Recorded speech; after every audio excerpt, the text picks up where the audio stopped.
Good evening. This April the 15th, 2025 Board of Aldermen meeting is hereby called to order. I'd like to ask Alderman Earhart to lead our invocation, followed by the Pledge of Allegiance, which I will lead. Please stand. Thank you, Mayor. Let us pray. Most gracious God and Heavenly Father, we give you thanks for this day, for this beautiful weather that we are receiving. And Lord, on this Easter week, I just pray that we would all look forward to the newness and hope that comes in Christ Jesus, and that we would live our lives accordingly.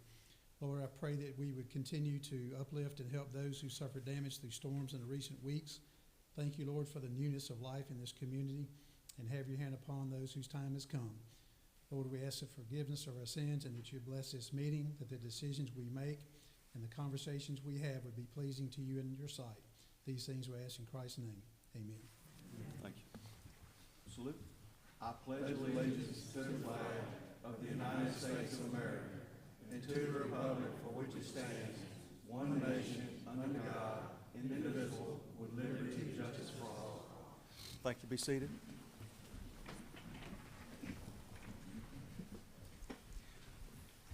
Ms. Stewart, would you conduct roll call? Aldridge. Here. Collins. Here. Dickerson. Here. Earhart. Here. Hamilton. Here. Henderson. Here. Wallace. Thank you, Ms. Stewart. All present, so obviously a quorum is established. Just a reminder to board members with microphones, our mic should be on green when we're speaking so the audience can hear what's being discussed.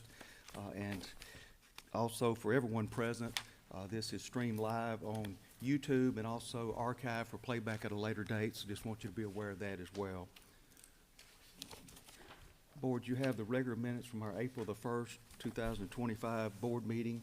Any questions on those minutes or any modifications or any motions?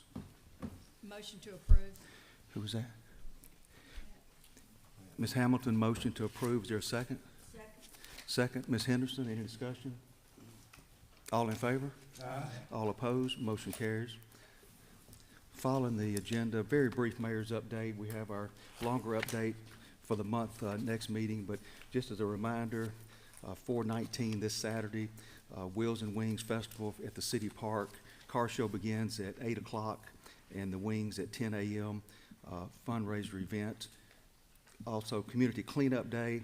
Anyone that'd like to join us for litter pickup at 9 a.m. We'll meet at the Church Road Soccer Complex at 9 a.m. on Saturday as well. Our Community Shred and Drug Take-Back Day is on 4/26, Saturday from 10 a.m. to 2 p.m. at the Olive Branch Police Department. And last, an event called Motorcycle Awareness Bike Ride Food Truck Rally on May the 3rd. Starts at Southern Thunder at 10 a.m. and the final stop is Olive Branch Soccer Complex at 2 p.m. The goal of the ride is to increase motorcycle safety awareness to all motorists.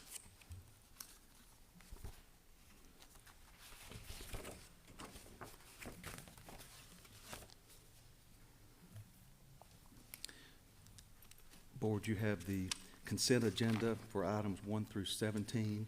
Items 1 through 17. Any questions or any motions on consent agenda? Make a motion to approve the consent agenda. Alderman at Large, Collins, motion to approve consent agenda. Is there a second? Second. Second, Alderwoman Hamilton. Any discussion? All in favor? Aye. All opposed? Motion carries.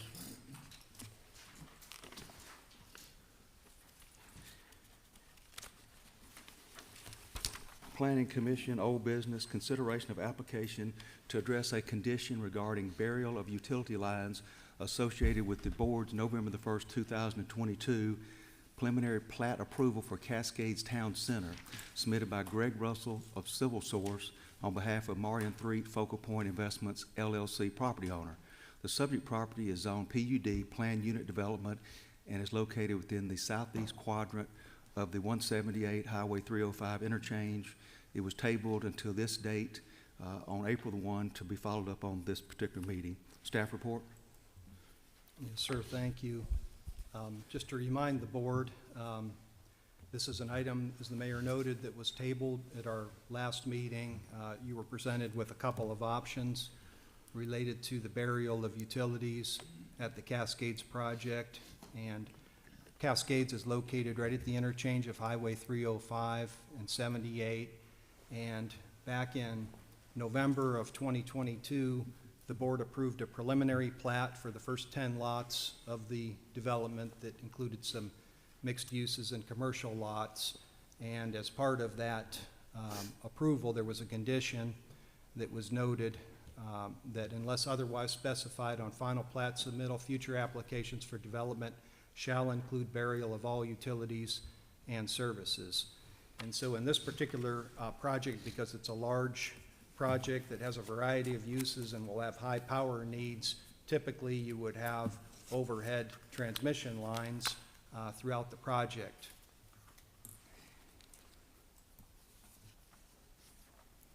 And so we have a couple of options related to either overhead or partial burial of the lines. And the first option is the one that I'll show you, and this is the same one that we talked about at the last meeting, and this is for an overhead loop. And each one of these purple or pink dots represents the location of a overhead power pole that would be pictured there. Now, one of the points that I want to make is that this option does not include overhead service to the buildings. It's just the overhead poles. What would happen is when you had service to a building, it would drop back down the pole, there'd be a transformer box, and it would go underground to serve any of the buildings. And also, the poles that are proposed overhead are located around the perimeter of the project. And this particular project had a town core associated with it, or a town center. And you can see this is a picture from the Cascades development that's from Silo Square development that's over in South Haven. And you can see this is kind of their downtown core area, and you can see there's no type of overhead utility lines there. And that would be the same thing in the Cascades project when you got to the town center or town core of the area, where everything would be buried. So this particular design is the one that's favored by Focal Point, the developer, as well as North Central Electric Cooperative. When you go overhead lines, it's the least expensive, it's the fastest to install, and it's really the most reliable form of electrical transmission. Again, all of the service lines would be buried, and it would all be underground in the town center part of the project. Now, with this particular option, you have two places that you would cross over Highway 305 overhead. One would be an existing one at Fulmer Road, and what these blue dots represent are some existing wooden power poles that are out there. And then you would have a second overhead connection that would be somewhere south of Fulmer Road. So those are the positives associated with this option. Again, this is the one favored by North Central as well as the developer. The cons of this are, of course, overhead electric is not necessarily desirable in an upscale project, and whether or not this meets the expectations of the Board of Aldermen and the community at large. And these are some pictures that were sent over from Marion 3 to Focal Point Investments, and he was trying to show that the Silo Square development, and this is Getwell Road, and Silo Square has overhead electrical services along the front of the project along Getwell, and then it does go underground at a certain point by the Slim Chickens back above ground, and then it kind of flows through the project of Silo Square, and it's an overhead line that converges back onto May Drive and goes all the way over to Tullahoma Drive. So you have the overhead lines on Getwell and Tullahoma, with one that runs through the middle of the project, kind of behind or beside some of the businesses and down the main street, and it kind of creates an H pattern, so to speak, of overhead lines, but it does give you that overhead loop in Silo Square. I think Mr. Threet's point in showing these was that you can serve an attractive town center type of project with overhead facilities. When we met on April 1st, the directive from the board, we had showed you an option 2 that was a partial burial of lines, and the directive that came from the board at your April 1st meeting was to go back to the drawing board on that option 2 and see if you could do a little bit better with it. So this is a revised option 2 that's shown on this drawing.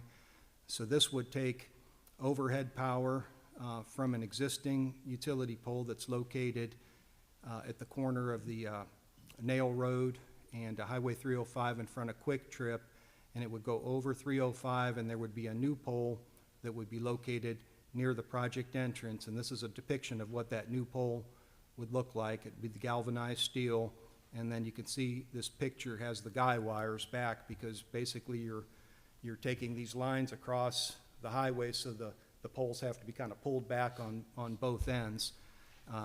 When we talked about this last time, we had looked at some options to try and move that away from the project entrance, but it was problematic because as you went north up Highway 305, you had those poles that were very close to the Quick Trip parking lot site, so you'd have no way really to take those guy wires back, because you'd be basically into the Quick Trip development. And as you got farther to the north, the lines kind of moved back that way toward the west. We talked about possibly taking one over to this island and then bringing it over here, but unfortunately with the guy wires and the need to anchor those poles, it was just too far to be able to do that. So the way to provide the project with the underground service is to go in straight across the front at Nail Road, and that was determined to be the only way to do that. And also you're bringing this underground power in kind of at the center of where it's needed. So this revised option 2, what you see in the green, it buries all of the utilities along that frontage road, which extends all the way up toward the highway and then all the way down past Fulmer Road to the area that would be, the new potential grocery store that's shown on the master plan. So again, the pros of this are that you would bury everything along the front except for the one pole. You'd bury everything along that frontage road.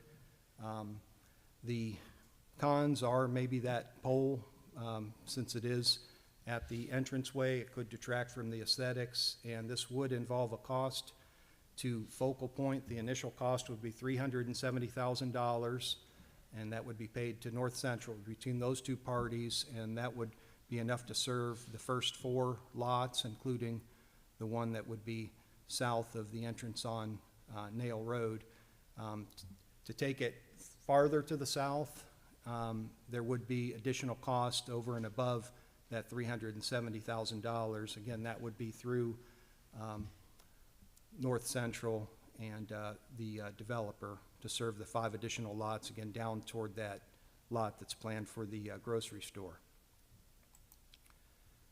So if we take a look at option 1 versus the revised option 2, this drawing shows you the option 1. Again, these dots all represent the proposed overhead poles. And if you were to go to the revised option 2, you would have that crossover. You'd have a new pole shown in yellow there. You'd have another new overhead pole down along Fulmer Drive, and you would eliminate 8 of them that are proposed under option 1 along the entranceway. So that's basically the difference between the revised option 2 and option 1.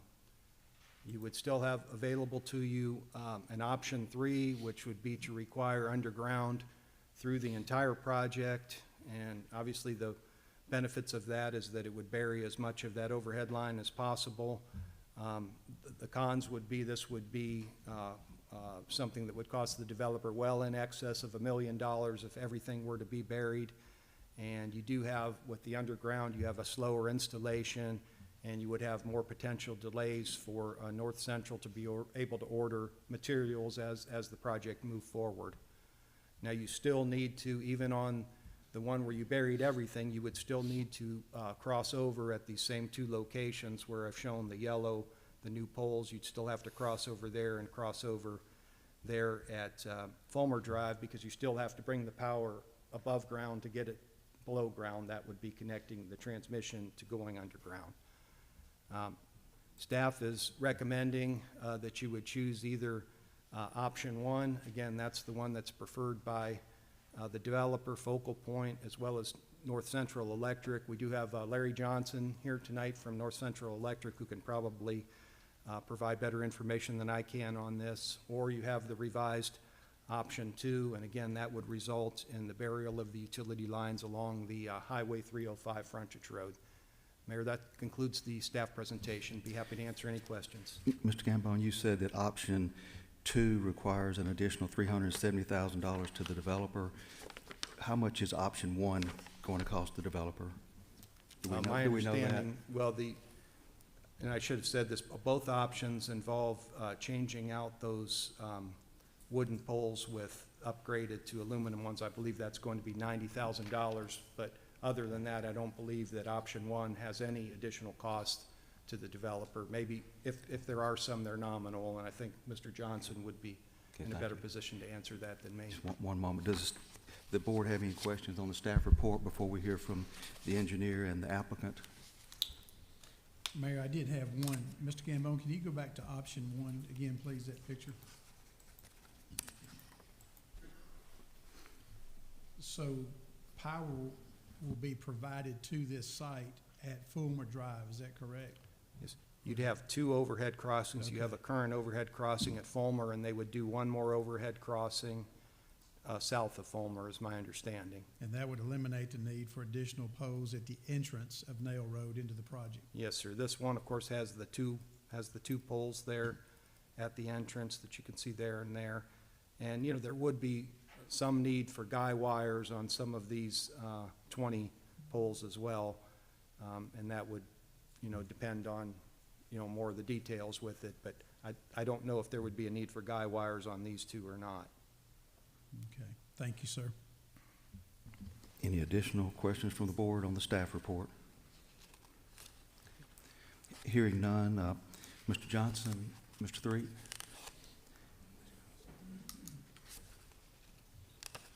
And Mr. Russell.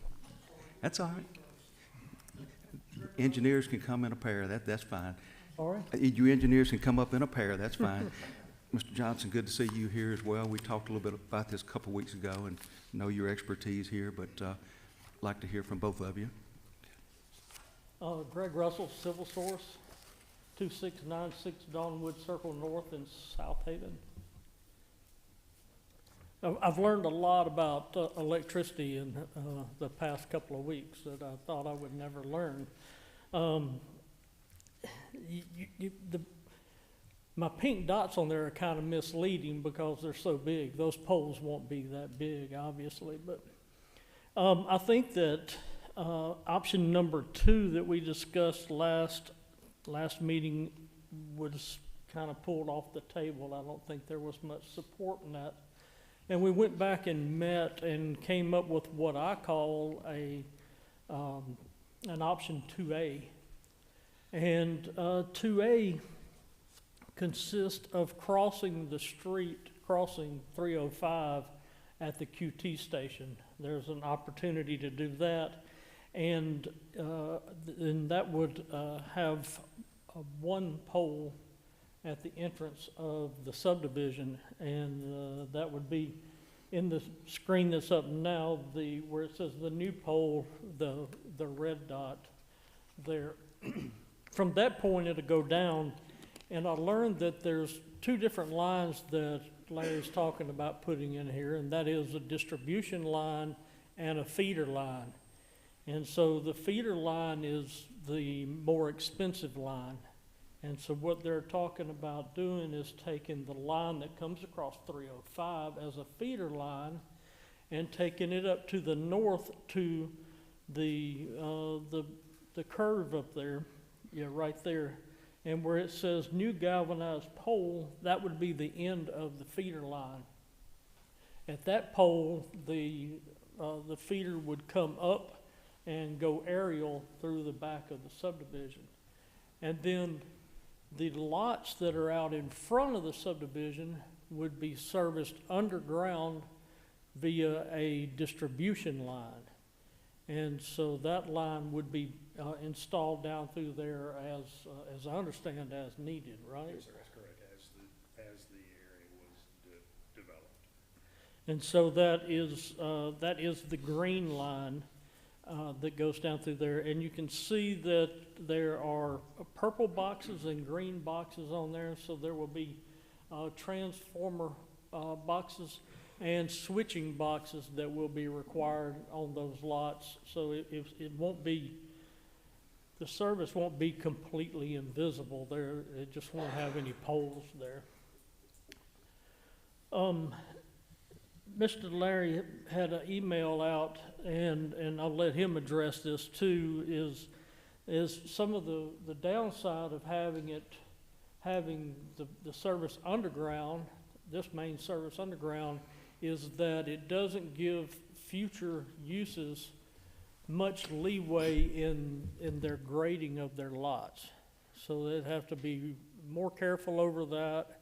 Could be more money that would have to be spent if putting in a driveway gets too close to the line, or something, a parking lot or something like that. Whereas if it's overhead with a pole, they've got a lot more leeway. I thought that was a very strong point for the longevity of the development, the growth of the development.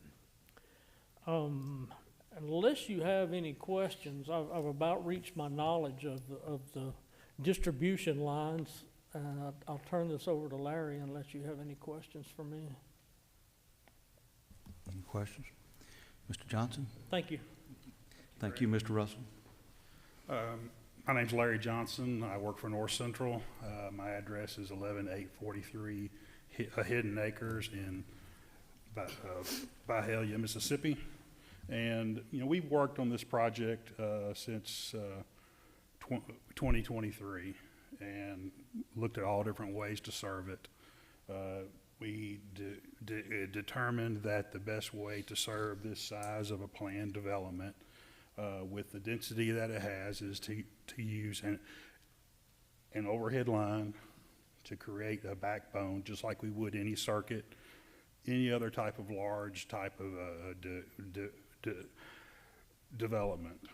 The overhead line, where we plan to install it in option 1, we placed poles on the property lines where we could, so that at each property line, so that where guys were installed when necessary, you know, be less impactful. The underground, as far as to serve each individual lot, which is the green lines, you know, instead of running the entire distance like they're shown on the screen now, they would be at each lot coming from each pole. Each pole would be planned to serve each lot specifically, so there wouldn't be any additions. That's what we have with a planned development like this. It's not a blank slate. It looks like it's the lot lines are well established, and so we can make those planned installations now, so that in the future there won't be a need to install additional poles and make it look like a picket fence. We are very, we looked at running around the fountain.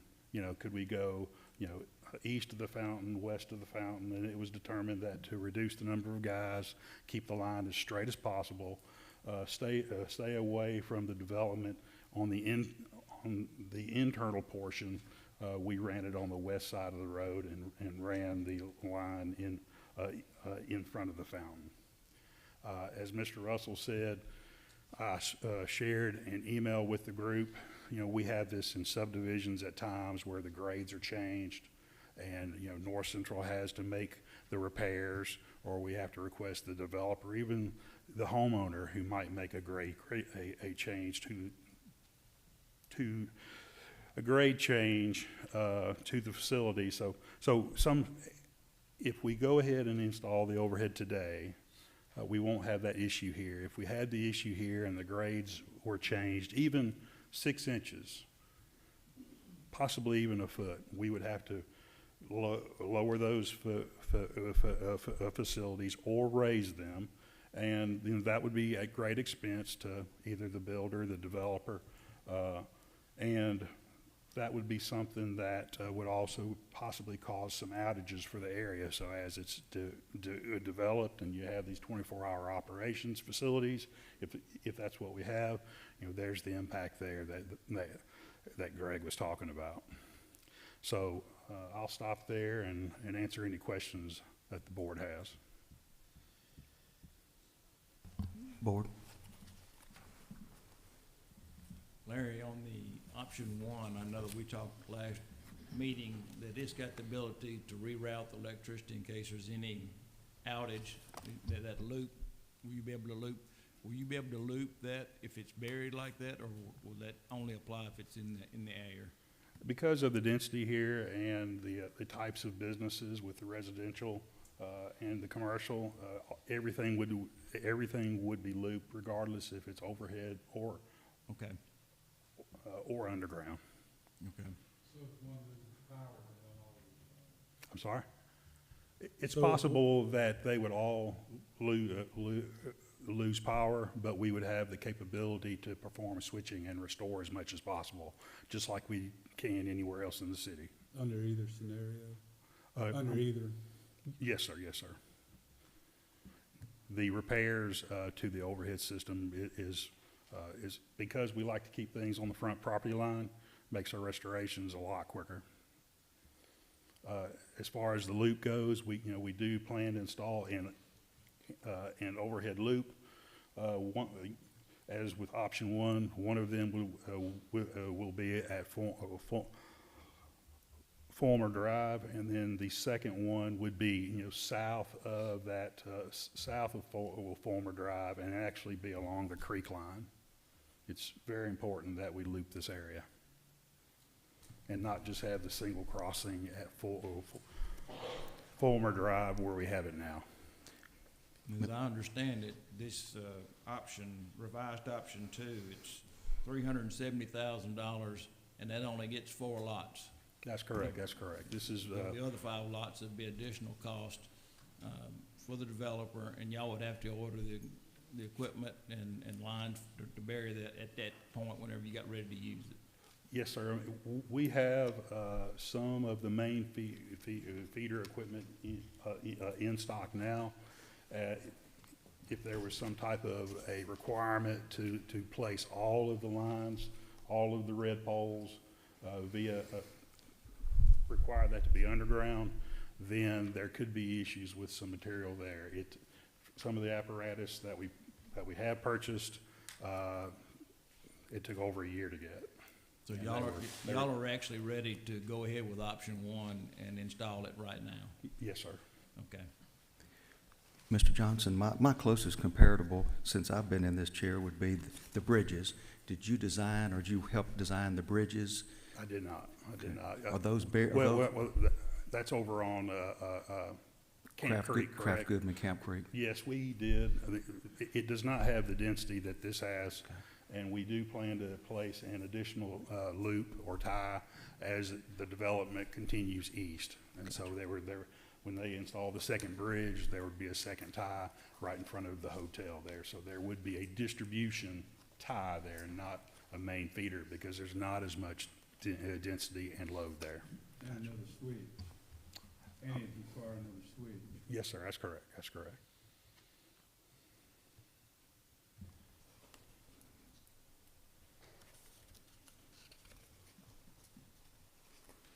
Any additional questions from the board? My last one, Mr. Johnson, would be from a North Central standpoint and power stability, is that your concern over aesthetics? I mean, you obviously want to keep power functioning. Is that what North Central's main goal is, to make sure the power is stable versus aesthetics, or a combination of both? The simple answer is yes. The aesthetics are very important. I think that with us as North Central, we understand the necessary, the needs of something to look nice in this area. We want this area to be a very sought after area. So we have determined that we would not allow communication lines to be placed on these poles in this development. To me, that's where the poles become cumbersome. Then you have a lot of guys for all of those communication cables, and that's including North Central Connect. So I think the installation of the overhead line is the best choice for this development. Okay. Thank you, sir. Any additional questions? Yeah, the reason you have the poles, y'all keep them in stock, right? Yes, sir. Yes, sir. And we stuff, keep, and if you did it underground, You have to order everything, right? We have some of it in stock. We do not install really any main feeder underground at this time. We have Okay. some materials that we have in stock, but we don't stock And switchgear. like in this development, for you to get to underground stuff, would the developer have to pay you on the front end, or? Yes, sir. The way it works with all of our underground, they pay the difference between the overhead and the underground. So, and that would be paid in advance. Okay, so that you make them pay in advance. Yes, sir. So that would slow it down. It could, yes, Obviously, sir. Development, It could. okay. All right, that's what I thought. Thank you. All right. Any additional? Mayor, I don't have any questions, but I will say this. I was the one that pretty much asked to table this to tonight because I wanted more clarity on why we should go overhead. I prefer the underground from an aesthetic aspect, and yet what you've explained tonight gives me a lot greater clarity on the Nail Road connectivity, so I do appreciate that. You're welcome. Basically, I won't say I'm sorry for the delay, but it's helped me a lot tonight on the need to do it this way possibly versus, different options. Certainly. So thank you. Thank And you. Mr. Earhart, the alternate proposal reduced 7 poles from the road frontage from 305, didn't it? So I think it was worthwhile for the board to have an opportunity to evaluate that. Thank you, Mr. Johnson. All right, thank you. Mr. Threed, anything to add, sir?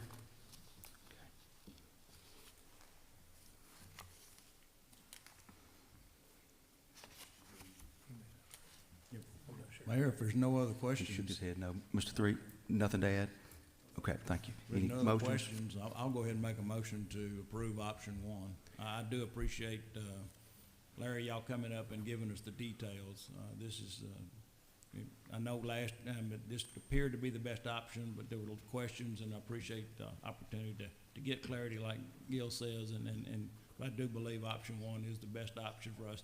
And I can promise you, if everybody in this room rode through a subdivision or a new business project, not one of you would look up and see whether the lines are buried or in the air. You just don't see it unless you're in the utility business.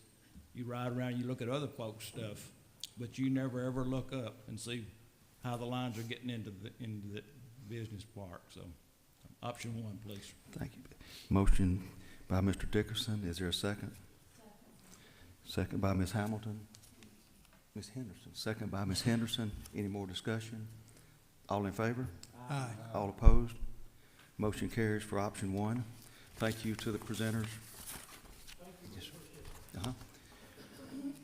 Old business item 2, public hearing date for consideration of application to amend the project text and consider the associated preliminary development plan for Crumpler Place plan development submitted by Corey Brady on behalf of the property owners, Namish Patel, Crumpler Holdings LLC, and Magnolia Hospitality LLC. The request is to allow 5 3-story buildings for multifamily residential uses, apartments, and 1 mixed-use building for retail/office and multifamily units on 7.31 plus or minus acres. The subject property is on PUD, Planned Unit Development District, and is located on the south side of Goodman Road between Crumpler Boulevard and Highway 78. This public hearing date was set for today on March 18, 2025. So, staff report? One moment. This, ask Mr. Dye to explain the status we're in with the supermajority, please. Mayor and Board, as you recall, we received numerous communications from adjoining property owners and people in the surrounding area in opposition to the application. Many of those from a legal standpoint may be relevant to the board's decision, but they're not determinative of the voting standard that is in play tonight, except for 2 letters that the city received in opposition. There was a letter, Mr. Song, I believe that's 7479, where it says Brooks, and a letter in opposition, and a letter in opposition from Golf Inc. Now, as the board recalls, Mississippi zoning law provides that if you have the owners of a certain percentage, it's 20% is what the law requires, but the owners of a requisite percentage of property within a certain area of any one side of the subject property, a petition in opposition that would trigger what the law informally calls a supermajority voting requirement, which is 3/5 of the Board of Aldermen that's not required by law to recuse themselves. Now, everyone's present tonight, and I'm not aware of any ethical consideration recusals with respect to this matter, so the requisite vote would be 5 out of 7 rather than a simple majority of 4 out of 7. This is the same procedure that the city has followed with any number of other applications where a supermajority was in effect. And Mayor, planning staff, and I have reviewed the petitions that were submitted in opposition. The map or the exhibit that's on your screen was developed to show where those opponents' properties are in relation to the subject property. And Mayor, I would recommend that the board have a motion second and vote to recognize the supermajority vote as being applicable to this application. Thank you, Mr. Dye. Any questions, board, about Mr. Dye's communication?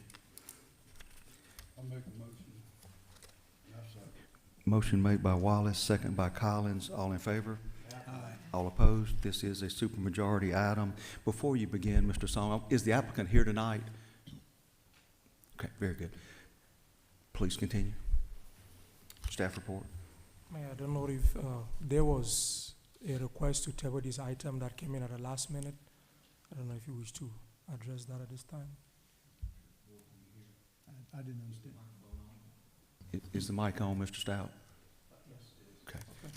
The applicant at about 1 o'clock today submitted a request for the board to table this item and give him some time to maybe spend this month and address any concerns that the opposition has with respect to this particular application. But that is for the board to determine whether you want to table the item or you want staff to proceed with the presentation of this particular application. Did the applicant indicate any concerns that he or she needed to prepare for that they don't already know about? I know they spoke with the residents in the nearby area. Did they give any rationale as far as what concerns they're not prepared to discuss? It was, the request was pretty generic. It's just said to address the concerns that the opposition has with regard to the application. And of course, the applicant is here present. Yeah. He can speak more to that if the mayor so desires. That is rather open-ended. Is Mr. Brady, our applicant, do you wish to give more information on your request for the continuation? My name is Corey Brady, 9967 Bentwood Creek Cove, Collierville, Tennessee. The request for deferral is simply because we received opposition letters just today, and then we weren't aware of that opposition. We had met with a couple of these property owners, the Allen family specifically, and had some dialogue, so we had hoped to be able to recommunicate with them. We weren't able to connect before the MPC, so specifically the deferral was so we could revisit with the Allen family, the Brown family, to see what specifically the consideration or concerns were since the neighborhood meeting was held. Thank you. Thank you.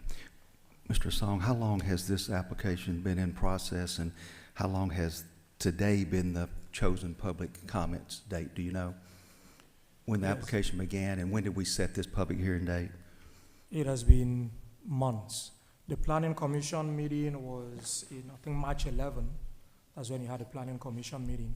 And there were residents at the planning commission meeting who opposed the application. Before then, the applicant had a neighborhood meeting. It's my understanding that I think only 1 or 2 persons showed up for the neighborhood meeting. That was before the planning commission meeting itself. So after the planning commission meeting on March 11, we brought the application before you requesting to advertise for the public hearing.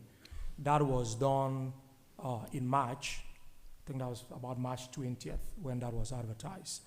And since then, we started receiving a number of concerns from the neighborhood. So in terms of the applicant knowing that there is opposition to this application, at least that was evident at the planning commission meeting, because everybody who spoke on this application at the planning commission meeting spoke in opposition to it. Everyone who spoke was in opposition? Yes, sir. Okay. But board, it's obviously your decision. I certainly don't recommend or see cause to continue it, but any questions of the applicant about why this should be continued? Yeah, I might ask the applicant, Mayor, feel free to come forward and address it, or from the seats there.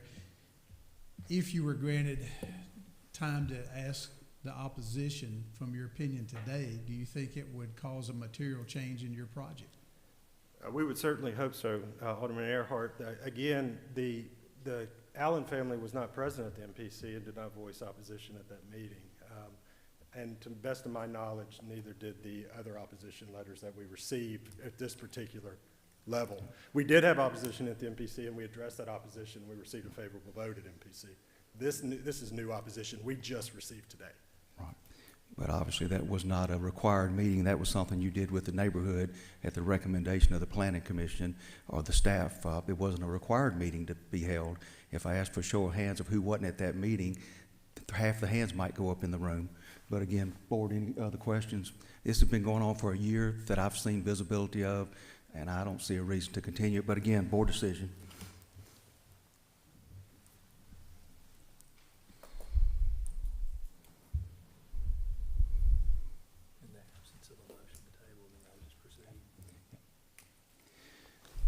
Hearing no motion to table, please continue, Mr. Song.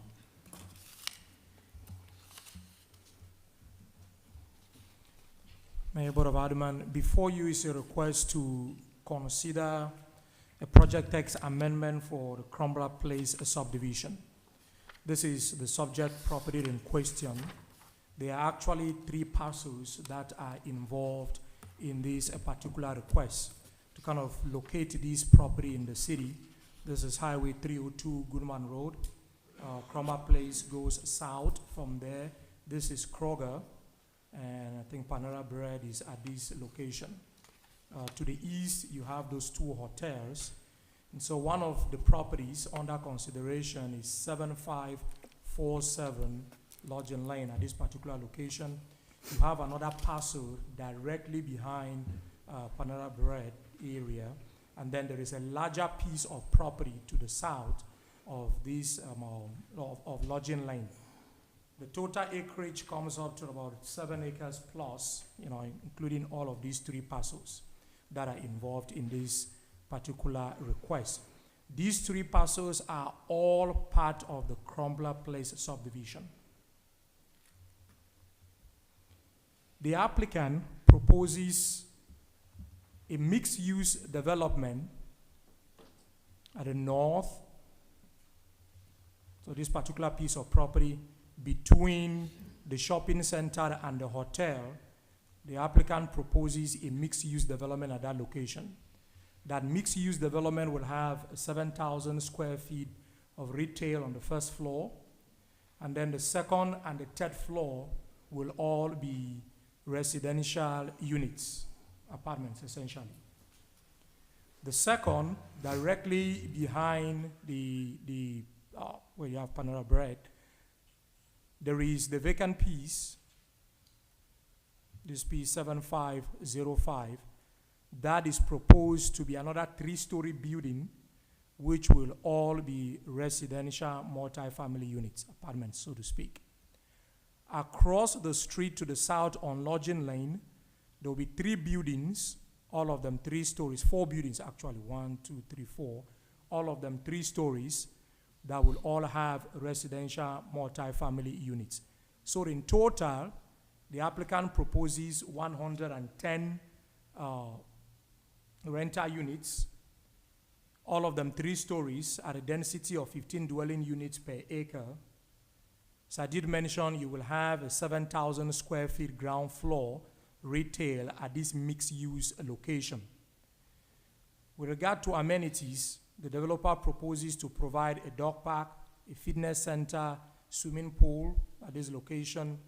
You will have access to this site. For the mixed-use building, it will come in from Lodging Lane at this northern end. As far as entrance to this other parcel is concerned, there will be 2 points of entry along Lodging Lane. To the south of Lodging Lane, all of these developments will be fenced. North of Lodging Lane and south of Lodging Lane, these will all be fenced, as was recommended or required by the Planning Commission. And the applicant has added that to the project text, that these will be fenced. So there will be entrance along Lodging Lane, and further down on Crumbler Boulevard, the applicant also proposes 2 entrance points just before you start going up the hill towards the golf course. The development is proposed to be constructed in 3 phases, beginning with phase 1 being the 4 buildings south of Lodging Lane. That will be phase 1. Phase 2 will be the 1 building that you have north of Lodging Lane at this location. And then phase 3 will be the mixed-use building. So this is proposed to be constructed in 3 phases as described. With regard to the general character of the development, the mixed-use building, as I did indicate, will be 3 stories. This is the design. It will essentially be brick, the building. The first floor will be commercial, and then the second and the third floor of the buildings, that's where you will have the multi-family units between the hotel and the shopping center. The completely residential units, both to the north and to the south of Lodging Lane, those are also proposed to be 3 stories as shown here. That is the general building design. The reason this is before you, there are 2 main things that I should underline. The first is, this is a rezoning application in some regard. The reason being that the Crumpler Place PUD, when it was approved back in 1990, this is the overall plan that was approved and which is binding. Per that plan, the area that is proposed to be developed for mixed use was designated as C2L. That is totally commercial. The uses permitted there were completely commercial uses as listed here. So you have the uses permitted in the neighborhood commercial district, department or discount store, photo finishing, these were all restaurants, completely residential uses, retail. In 2000, this project has actually gone through 7 revisions in the past. So this will be the 8th if these were approved. In 2000, an amendment was approved in which movie theater was removed from this area to the south and was added to the mixed-use area to the north, to the C2L area to the north. None of these parcels currently permit residential. And a residential use is totally different category or type of use from a commercial use. If we are amending the project text and introducing a type of use that is not currently permitted in that project text, then basically it's treated as a rezoning. It's different from a situation where, let's say, a project text permits retail and hotels, and then you're adding a restaurant. That's all commercial. They will just treat that purely as project text amendment. But if you are introducing a category or class of uses that is not currently permitted, then we look at that almost like a rezoning of that particular piece of property. The second element is this amendment has to be accompanied by a preliminary development plan, which I just presented before you. And the zoning ordinance of the city has criteria inside on how we review or evaluate that preliminary development plan. So the board's decision tonight will have to address the 2 issues. 1, the rezoning element, whether this meets the rezoning criteria, and then 2, whether the project text or the preliminary development plan meets the evaluation criteria in the zoning ordinance. With regard to the rezoning criteria, the first is for the board to determine whether the original zoning classification for the property was a mistake.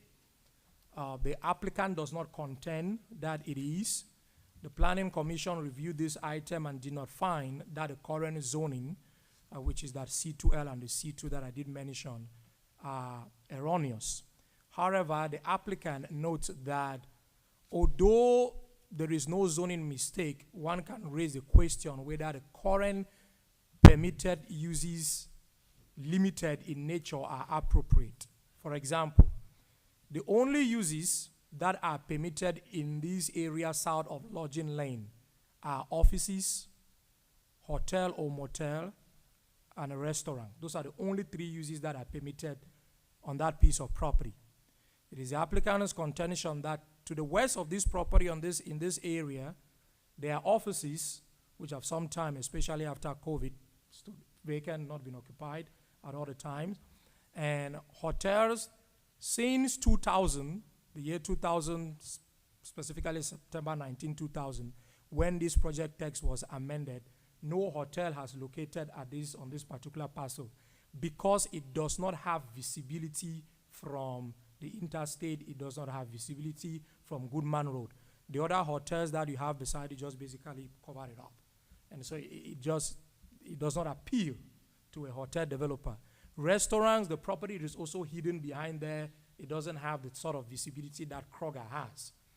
And so it raises the question, are these three uses the only appropriate uses? If these are the only uses that are permitted on this site, and for over 25 years, none of these uses has gone on this property, are these uses really appropriate? That's a question the developer raises. Of course, as I did mention, the Planning Commission did not find that the current zoning is a mistake. All the records show that they are currently properly zoned. With regard to the second criteria, whether there's been a change in the character of the area and whether a public need exists for this particular rezoning. Back in the 1990s, when this particular project text was approved, this is basically how the city looked at that particular area looked at the time. It was purely vacant. You didn't have any single-family residential development in the Crumbler Place itself. You did not have Kroger. Over the years, this area has become more commercialized, intensively commercialized. Also, there has been, Goodman Road has been expanded from a 2-lane road to the 5-lane road. That is a change in the character of the area.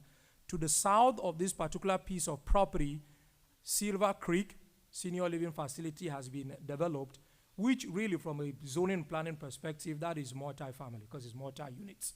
So those are certain developments that have taken place within, one could look at in terms of a change in the character of the area. With regard to the public need, yes, city population, the Planning Commission did recognize an increase in the city population and the need to provide alternative housing stock. It should be noted, however, that the comprehensive plan, the future land use map in the comprehensive plan, which articulates the city's policies with regard to public need for various lands, designates all these three parcels as major commercial node. Major commercial nodes in the comprehensive plan do not permit high-density residential. Mixed-use developments permit. For example, the Old Town area, they permit high-density residential. Other particular mixed-use developments like the Cascade that you just there with, they permit mixed-use residential, multifamily residential. Major commercial node really doesn't. It's more for shopping center kind of developments. With respect to a review of the criteria or the evaluation factors governing the preliminary development plan, first is for the board to examine whether the proposed amendment will have a negative traffic impact. The applicant submits that if these three parcels were developed under the uses that are currently permitted, mainly retail, restaurant, office, hotel, on those three parcels, it would daily generate 4,257 trips per day. The proposed multifamily, 110 units, plus the 7,000 square foot retail will only generate 861 trips per day. That's over an 80% reduction. So from a traffic perspective, hypothetically, if the three parcels were developed fully maximizing what is currently entitled or permitted on those three parcels, the traffic impact will be far more significant than what is proposed. With respect to public utilities, the board has to find whether this development will be a burden on the city's public utilities. Utility lines are available to these particular parcels. The line here in blue, those are water lines. So there's a 10-inch water line here, for example. There is an 8-inch water line. The line in green, those are sewer lines. So there's a 10-inch sewer line on this particular, available to this particular property. which will be sufficient to service these development. Those lines may need to be relocated or adjusted. Their locations may need to be adjusted if that is necessary at the time of construction plans. Of course, if the project text amendment were approved by the board tonight. The applicant submitted at the Planning Commission that one point of attraction to this particular development was this availability of utilities infrastructure. In some other big multi-family developments you have in the city, like the Cascade, it's hard to get it moving because the utility infrastructure is not yet there. You have to put in a lot of money to bring the utilities to that site. In this particular case, the utilities are already there. The number of dwelling units proposed are much smaller. It's possible for the applicant to just go in and begin construction without significant front-end cost. With regard to the third criteria, whether the character of the proposed development, there is need for the board to examine whether the development proposed will be in line or will align with the character of the surrounding. The mixed-use area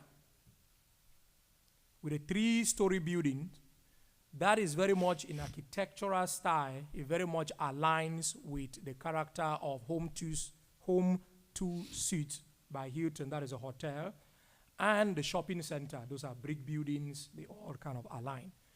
The hotel, I think, is 4 stories. That hotel is 4 stories.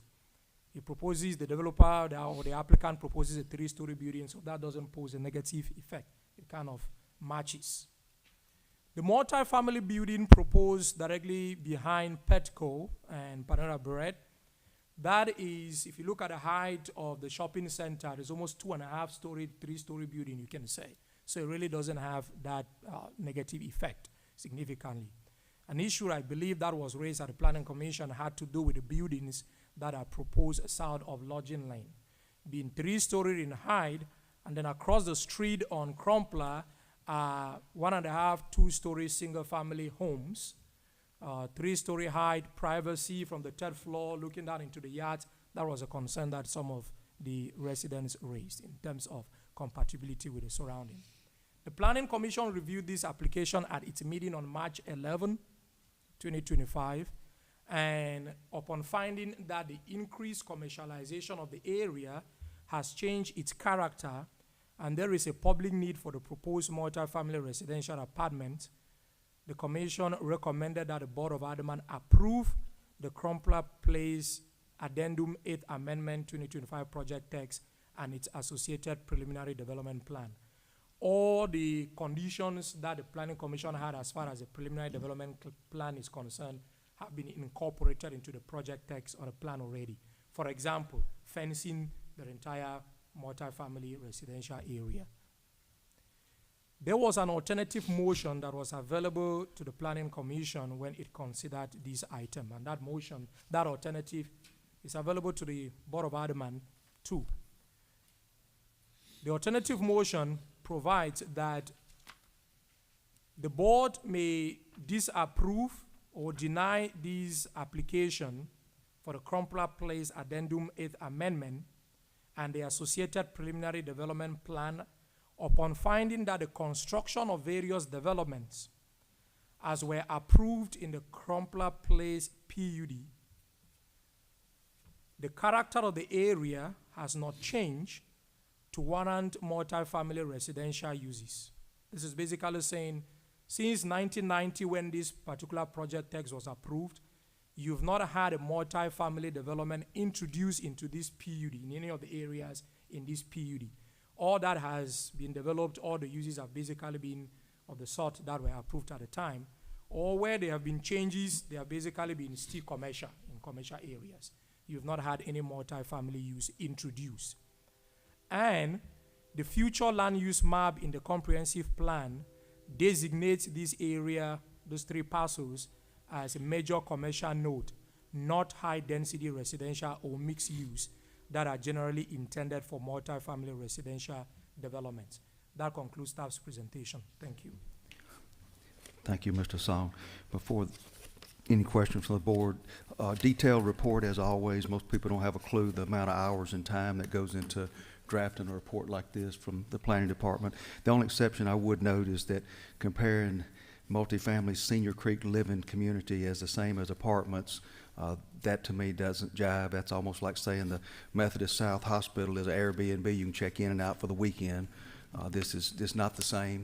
It may be multifamily, but senior living facilities, not apartments. But great job as usual. Board, any questions on this staff report? Yeah, I've got a question. You said it was changed and eliminated, theaters in 2000? Is it, and then it was changed to like hotels and different things? Is that the date, 2000? Yes, sir, that was September 19, 2000, when theater was removed from that area to the south of Lodging Lane. I'm gonna go on, I may be wrong, but I'm gonna go on a limb and assume, since they named it Lodging Lane, it was planned to be a hotel type district. Since they give it the name of the street, Lodging Lane, and wrapped it all the way around the subdivision there. And then most of them are zoned hotel. That appears to be accurate because the minutes also show that back in 1990, when this project text was just proposed, was introduced, the developer or the designer of this subdivision at the time actually proposed apartments, and the board's motion was to eliminate those apartments and make that hotel and restaurants at the time. So that happened back then. Okay, well, thank you. Additional questions?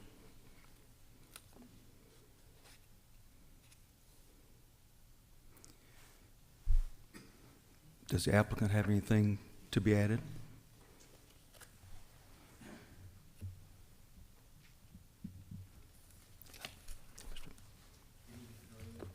Good evening. My name is Brach. My address is 12406 Logan's Alley, Chester, Virginia 23836. I just wanted to take maybe a minute or two and give a quick background on myself as what and our family business, as well as try to address some of the points that have come up over time as we've kind of discussed this project. But I'll try to keep it brief. Just a quick, for all y'all's benefit, a quick 30-second background on us. You know, we are a family-owned real estate investment and development business. We're not a merchant builder. We're not looking to develop low-quality things that we're trying to sell the moment it's built. We do everything with a long-term outlook where, you know, we try to build it to the highest quality, so with a mindset that we're going to hold it forever. Everything from the quality of the finishes to the durability. We want product that can stand the test of time. You know, one of the points I wanted to hit on was, you know, we did take the time to go and meet with all the local businesses in that shopping center. You know, personally, I spent about a day there kind of going business to business, tried to meet with either the owner, the manager, or the manager on duty and kind of share a little bit about the development with them. We were able to, you know, connect with about 2/3 of them, and they were all supportive, and the ones who didn't have any corporate restrictions were able to sign a letter of support that we went ahead and submitted. In addition to that, we were able to get a letter of support from the Home 2 Suites as well, which is another neighboring business. And, you know, we kind of got some letters of support from some banks who had interest in financing the project, but want to take a moment and just kind of touch on some of those points at a high level. One of the other points I wanted to kind of, that kind of had been jumping around a lot was, you know, there are other multifamily projects currently approved in this market, and you know, the question comes up pretty often that why haven't they started construction yet? And, you know, without kind of diving into the deep details of those specific projects, I think, you know, at a high level, the biggest differentiation between what we're proposing and those other projects is really just the sheer scale and size. I know those projects are much larger. They're, you know, $200 to $400 million projects that would take financing anywhere from $100 to $200 million. That's a much larger scale. It's much tougher to finance. You know, in terms of regional banks that can do those loans, you can probably count them on less than one hand compared to something that we're proposing. It's a fraction of the size. It's much more financeable, much more, you know, much more nimble, and something that you can kind of get in motion much quicker.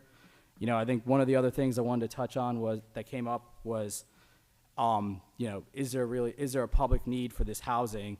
You know, you don't get a lot of emails requesting apartments. And, you know, I think one of the things is, I think the proof's kind of in the data. If you take the 4 largest apartment complexes in Olive Branch, they run a 97 to 99% occupancy. When we looked at the data at the end of February, they were running an average of 98.5% occupancy. When you kind of get into peak leasing season in the summer, there's often a 90-plus day wait time to get a unit. So, you know, the data says that there's definitely compression there, and there's a need for some additional product. The newest product is more than 20 years old, so it's pretty outdated. So I think some new product would bode well for it. You know, and the other piece is the folks that are kind of, to answer kind of the question on why you don't get as much outreach on folks that may be saying, hey, we need apartments here. It's the folks that are kind of renting these apartments, it's younger professionals, young families. They're kind of just starting to plant their seeds, so they're not as actively involved, but they're folks that ultimately, you know, they're young professionals, they're affluent, young families, and they're going to matriculate into single-family homes. And, you know, just naturally, when you're at that age, you may not be as active civically, right? So you're not reaching out proactively. But it doesn't mean the need's not necessarily there. You know, from an architectural and design standpoint, I know one of the things I wanted to touch on was, and we've shared kind of some renderings in the past, we do have the ability to kind of do a 2-story building up along Crumpler Boulevard. We can make it all brick based on the Planning Commission's recommendation to really, to have it try to fit in as best as possible to kind of keep with the flow of Crumpler Boulevard. We also, on the retail, tried to put the retail in what we thought was the highest position of success. It's right up next to the shopping center. That shopping center tends to be well occupied. We tried to kind of size the amount of space on the retail to limit it so we can kind of filter and try to go for higher quality tenants. I think the last point I'd want to touch on is from a property tax standpoint. You know, right now these 3 parcels, they currently generate $15,000 of taxes. Our analysis says, you know, we would probably generate about $511,000 of property taxes with this proposed development. So it's an incremental $500,000 of property taxes. You know, one of these parcels during the last GFC, it ended up being foreclosed on by the bank and went bankrupt. So, you know, we think this is a great use and a good way to kind of, you know, further enhance the area. But just want to take a moment and kind of address some of those points that had come up through discussions, and we're available to answer any questions. I got Corey Brady with me, and we also have Mike from the traffic study company. Okay, thank you, Mr. Patel. The board have questions of the applicant. I do have a question for the applicant. We're seeing rental property, commercial rental property in the look that you have vacant. Do you have renters for these locations yet? You're talking about for the retail In the section? retail?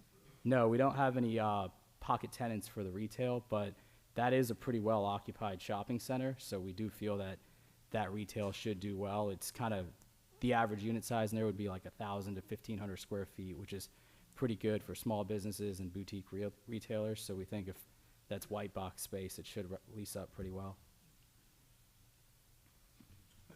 My question is, Art, I was reading this, like the principal features of the proposed amendment, you know, 15 dwelling units per acre, which is consistent with the maximum density allowed. Did you look at any smaller density? I noticed a lot of people who wrote letters to us brought that up, you know, that y'all building 3-story apartments versus 2-story.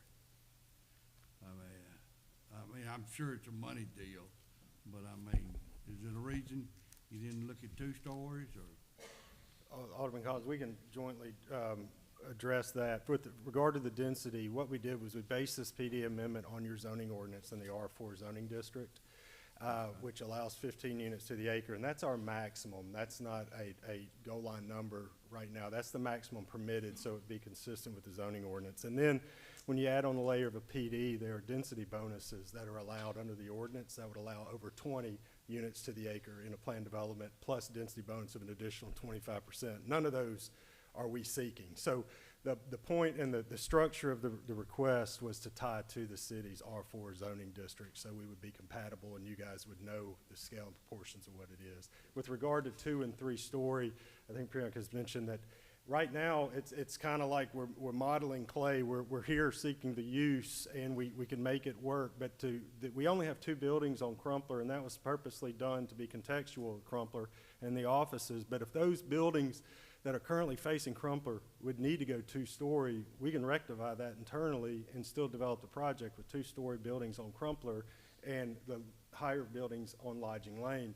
There was previously a hotel approved on this site, a variance to allow 4 stories on this site as well. So we thought 3-story was still in that context, but if what we're hearing is not, we've already analyzed it and 2-story would work. And then the 2-story, we did look at the surrounding properties, and the orientation of our buildings aren't directly looking at any single family properties. We have the one on the corner, the Brooks family, and we've tried to orient the building aside to angle to that while also maintaining the space and the separation of the building from the street. So we pushed it farther back than the zoning ordinance would allow. So there's a lot of details in there about the whys of the plan that we did specifically to be contextual with Crumpler, the existing offices on both sides of the road, and be sensitive to the residential properties adjacent to us. I hope that answers your question.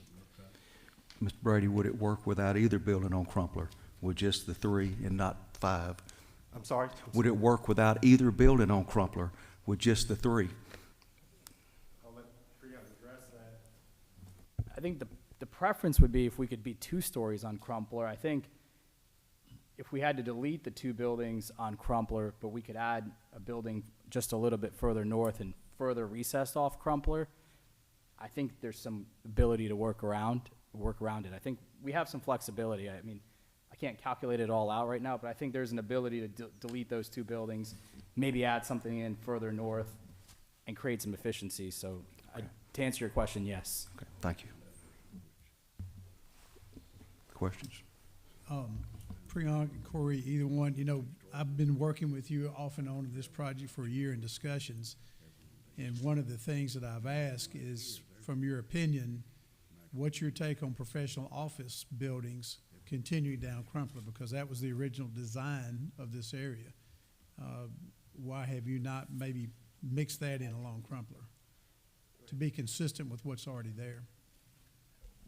We can look at it, but to kind of be frank, I think there's actually a pretty healthy amount of vacancy in the existing building. So I don't know if adding supply, if there's already existing availability and vacancy in those buildings the last time we checked. I don't know if adding.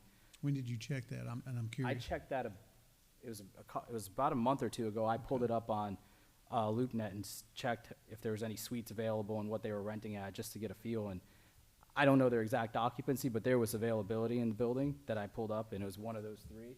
So I think knowing that there's some vacancy there, adding, and knowing that we're just generally in a softer office environment, I think adding a new office building, I don't know if we're going to be able to successfully lease it up. And, you know, for us, doing anything that we don't think is set up to succeed is not our goal. We don't want to build a building that doesn't end up leasing well, and then you get the wrong tenant in, and instead of taking a step forward, you've taken 2 steps backwards. It's not good for the community, it's not good for the neighbors, and it wouldn't be good for us. I don't know if you want to add anything. Mayor, I'd like to add, thank you for that question. So what we did because of that, the use is questionable for the office, the expansion of that. That was why the word context, we're trying to scale the building to be consistent with the scale and structure of the proximity of those offices to the street. There is a little difference in architecture. I'll concede that those buildings were built in the early 90s, late 90s, a cruise development. So, you know, there's been a modernization of architecture, but the facades that we're proposing are very fluid right now. And we're confident that we can do better if it's a contextual appearance thing. We've already removed the parking from the front of the building of Crumpler and put it behind, and that creates a large landscape promenade, a front yard, more separation, more landscape's always a good thing. The existing office, I think the parking lot's like 5 feet off of the right-of-way or something. They barely fit trees in there. So we've tried to do things for a community standard and aesthetic. But the architecture, we can work with that architecture in detail to make it even more compatible, consistent with that office if you guys would allow a little flexibility for modernization of it, I think. Well, you know, as I've shared with you before, I think this property needs to be developed at some point. It's not doing the owners any good nor the city. And I've generally been in favor of the project as a whole, and I would like to see the order reversed from phase 3 being mixed to the phase 2 in the middle behind Kroger, but where I get hung up is along Crumper on there. It's just my general comment on that, so. Thank you. Thank you. We're trying to address that. Again, that separation is like 3 times what the ordinance would require, the design guidelines would require. So it wasn't a target, there wasn't a finish line we were trying to meet. We were trying to design to give an aesthetic at a very preliminary conceptual level. So thank you for that. I got a couple of questions, Mayor. Some of the criteria is, one of them's public need, one of them's the area. I'm trying to see, where do we get the justification for the area's change to allow this, other than an assisted living facility for elderlies or disabled? I haven't seen a change in the neighborhood other than commercial and homes that are outside the range. So how do we justify that and rectify that issue if you have to show the area's changed to allow it? Thank you for your question. The aerials that we showed from the 1990 to current show the degree of change in the area. And not only that, but the PD itself was approved in those times. So the aerial is a visual representation of change of character in the area. There's also data sets. Goodman Road has, I believe, had a capacity increase of is it 3,000%, 300%, one or the other. It had a major change in the traffic flows. It was widened. There's been a lot of significant changes in the area. Walmart's come in, the dealerships come in, single-family residential. The change of character, again, what we used to substantiate that claim was the aerials as well as some data that's in the letter and the text. So are you using like a 20-year change or a 5-year change or a recent change? Because if we go back far enough, across the street used to be a horse show, and where you're talking about used to be a cattle farm. Yeah, I understand. You're obviously from City of Olive Branch, as we discussed, and that's appreciated. So within the last 20 years that the last amendment has come, there's been a significant change in the area, including that change in the traffic counts that would solidify the change itself. But there's also been other developments that have been approved in the immediate area that have increased population. I don't have the data that's in the application, and while I can pull it up and answer your question specifically with the percentages and facts. I think the other point worth noting is I think the propensity to rent and the behavioral change over the last 20 years has also been significant. I think people tend to rent more frequently and longer now than they did at that time. And just a week ago, I pulled up on Realtor.com, and that neighborhood across the street on Crumpler, there's 2 houses for rent in there. So I think there's a shadow rental market, and the propensity to rent has kind of changed over time. Yeah, but we're not talking about renting a house. We're talking about changing the whole scope from homes that someone that may decide to, may lose a relative and then rent their mother's home. I'm not talking about that. I'm talking about changing from to where it's a apartment complex to where over 60 years nobody's even proposed one that I'm aware of, possibly, but I'm not aware of it. And to say it's changed based on assisted living, I don't know if I buy into that, but I got one more question. And if I'd like to know, I get where there may be a need, I understand, but been doing this quite a while, and I've never had one call from a resident, not even for their children or grandchildren, to ask us to approve an apartment. I've had plenty to make townhomes.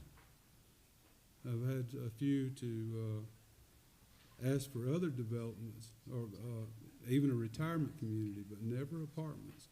Especially not in an area such as this. So if you can explain, just give me a little bit more on why you think that there is a public need outside of a developer's need. I mean, I'm not talking about you as an individual, I'm talking about the property itself, not individuals or social changes where some kids decide to rent where we always wanted to buy when we were younger. I'm not talking about social changes, I'm talking about changes to the neighborhood. Mm-hmm. Okay, and that's it, that's all I got. You want to take that first, or? Well, all I can address is the physical changes in the area, and your point is appreciated about stated need of multifamily and residential apartments in the area. I guess that And I don't have the percentages, so that's my failure there, and the data that I presented in the staff report, perhaps it's in the booklet. For whatever reason, it's not in this. I must have handed it to someone. But the physical change in the area is what we cited for that, specifically to address that need. And population growth, the employment sector, everything has grown exponentially. All sectors have grown incrementally as each other, as you very well know. So that public need was formed by that, workforce housing need, younger families staying here, the geopolitical climate of adjacent surroundings and everything else. Olive Branch is a great place to be. People want to live here. Right now, the comprehensive plan, only recommends, I think, 1% of the land area is left for multifamily development. And I'm not sure where those developments even could be or exist at this day. And that's why this one was selected, because it is a transitional use. That serves to go transition from that commercial through the office, through the residential, which back into a residential district. And last thing, it's a down zoning. We're down zoning the property to residential from commercial uses. How many apartment complexes are approved right now, Mr. Gambone? Like 5 sitting on the books approved, ready to go? There are numerous projects like Cascades we heard earlier. They're more mixed-use projects where you have the ground level retail, but you have several of them that have not started. You have some of that mixed use in Oak Park Town Center was another one. And then the one out towards Maywood. You have one north of Home Depot, Mr. Patel's property. Yeah, right next to Home Depot, Wealth Hospitality, Yeah, and then Mr. you have Donnie the C. smaller one that was on 178 near 178. Sandage and Magnolia. And they've been approved for, what, 6, 7, 8 years and not started anything? Well, they're approved from a zoning standpoint, so, you have some activity with Cascades, under construction, but, some of them haven't started yet. Thank you. Thank you very much. Mr. Gambone, on the 1% number, is it your recollection that there's 1% of land available for multifamily, or is it your recollection that we currently now only have 1% of multifamily housing within the city? Well, I did bring a copy of the comprehensive plan where we did all of that analysis, but I think if you're looking at the future land use map designations, the projects that we were talking about were under a designation called mixed use, where you could have, the residential units over the ground level retail like Cascades or something along those lines. As far as land that is currently zoned for multifamily or listed in our comp plan for high density residential, that land is pretty much all exhausted. And that's per the board's policy, where the board decided that if we were going to have apartment complexes, they needed to be in a mixed-use type context, which is one of the reasons why I think this applicant added that mixed-use building. So you would be introducing an element that the city has said in its comprehensive plan and land use policies is a desirable way to provide multifamily development. If I could add to that, Jason is exactly correct, in that we see this whole development as a mixed-use development, horizontally integrated mixed-use development. We are one component of that mixed-use development. So no, this is not vertically stacked, which creates a lot of challenges, as this board has obviously learned from Cascade and some of these very large projects. This is a mixed-use development in general, being that there's mixture of uses throughout the acreage, as was our contention and our philosophy for doing it. And it has been approximately 14 years since a board for the city of Olive Branch has approved apartments like you're speaking of that are not mixed-use development. It's been 14 years since the vineyards were approved, if I remember correctly. Okay. Any additional questions of the applicant? I guess I have one more. As we look at this slide, answer it if you can or not. Lot 7547 and 7505 makes sense to me with what you're proposing. I've hung up on the open lot there. That does not have a lot number, but I just don't see and it may be scale from an economic standpoint, but we're talking about, as you said earlier, mixed-use scale apartments over retail or smaller set. You may need the numbers, but again, 7547 and 7505 do make sense to me, but I've never been really excited about where you are with that bigger piece of property. in this current development. Can you develop it with those 2 lots at this point and consider something else?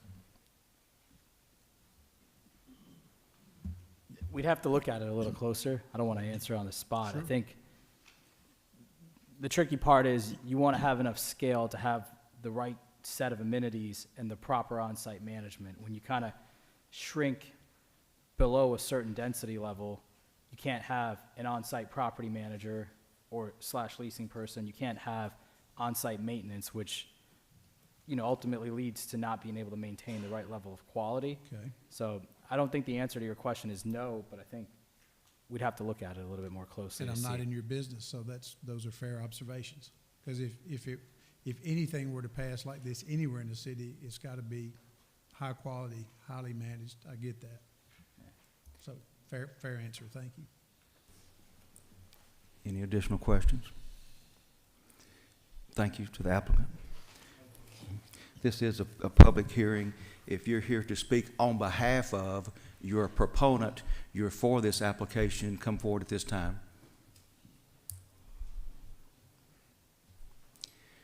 Seeing none, if you're here to speak in opposition, you're against this application, as you come forward, please remember, we ask for a 3-minute time limit, and we do ask once you get complete. I see a lot of you have already taken the blue cards. If you put your name and address on the blue cards and give them to the clerk to my right, so we'll have a record of who spoke. But if you'd like to speak against this application, you may come forward. And when you come forward, please give us your name and address. My name is Renee Frazier. I live at 7696 Rolette Drive, Olive Branch, proudly. I was here last time, and I really appreciate the opportunity to be in front of you. I was disappointed what was decided, but I'm so happy to have this opportunity today. I learned a lot. This is very intimidating, by the way, as a resident. This is a little intimidating for all of us to try to understand all of this detail. But the business support letters do not represent the community. I think the business support letters, which concerned me because I know they were not resident letters. So I decided to do some homework to understand what was actually happening. And I learned a lot by reading the comprehensive plan. Thank you very much for that plan. It's amazing. To download, it takes up a lot of paper on your computer, by the way. It takes up a lot of paper on your printer. It takes up a lot of ink.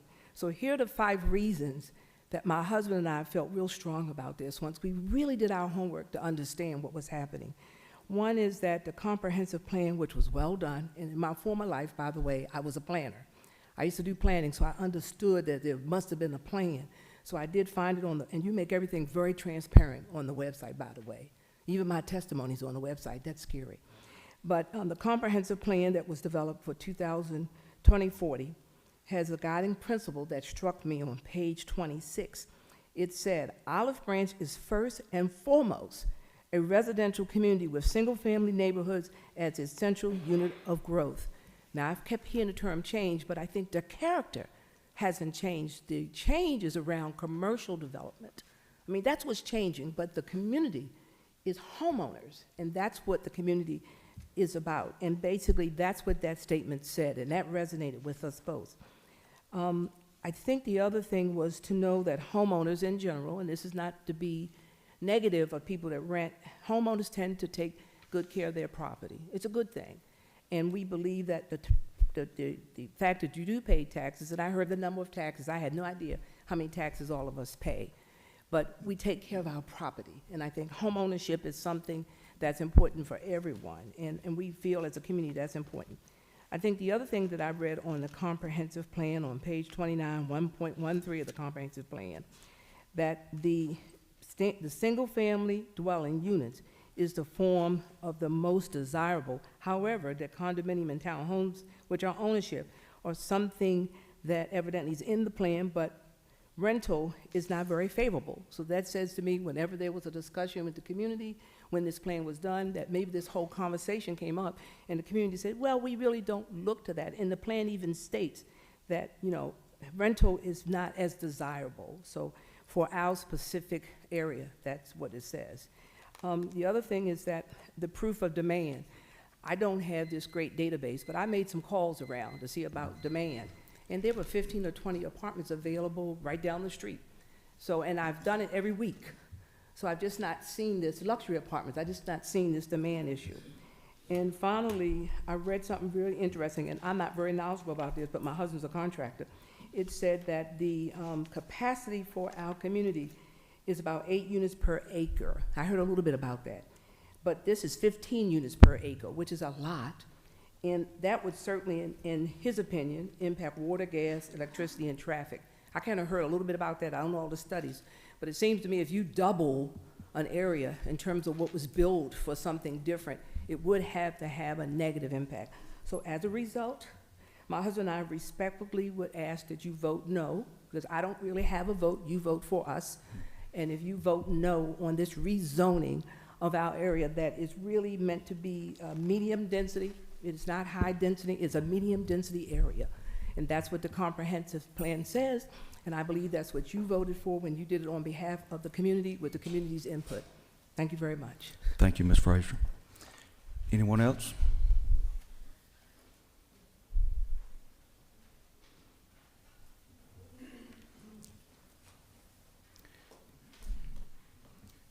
Hi, my name is Michael Cunningham. I'm at 7432 Lauren Lane. And I've been a resident there about 20 years now. And if you look at your map, I'm 2 houses in on Lauren Lane, which is about 2 houses away from this planned development. What I've noticed, I guess, over the years I've been there is a wonderful community. It is a safe community. It is one where children are raised. It is one where homeowners keep the property looking very, very nicely. We bought the house. Our builder was TCI Construction. He went out of business. Utley Properties came in and bought up all the lots and built more houses. The houses are kept in very good shape. My concern is several things. Number one, the aesthetics of what is it going to look like as you're coming down Crumpler. Office buildings there have been there for a while. And again, we want the community to aesthetically look similar to the way it is.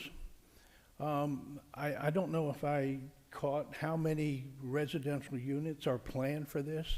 I think I heard a number of 125 or 110. So 110 means probably an additional 200 plus cars. Goodman Road is overloaded with traffic.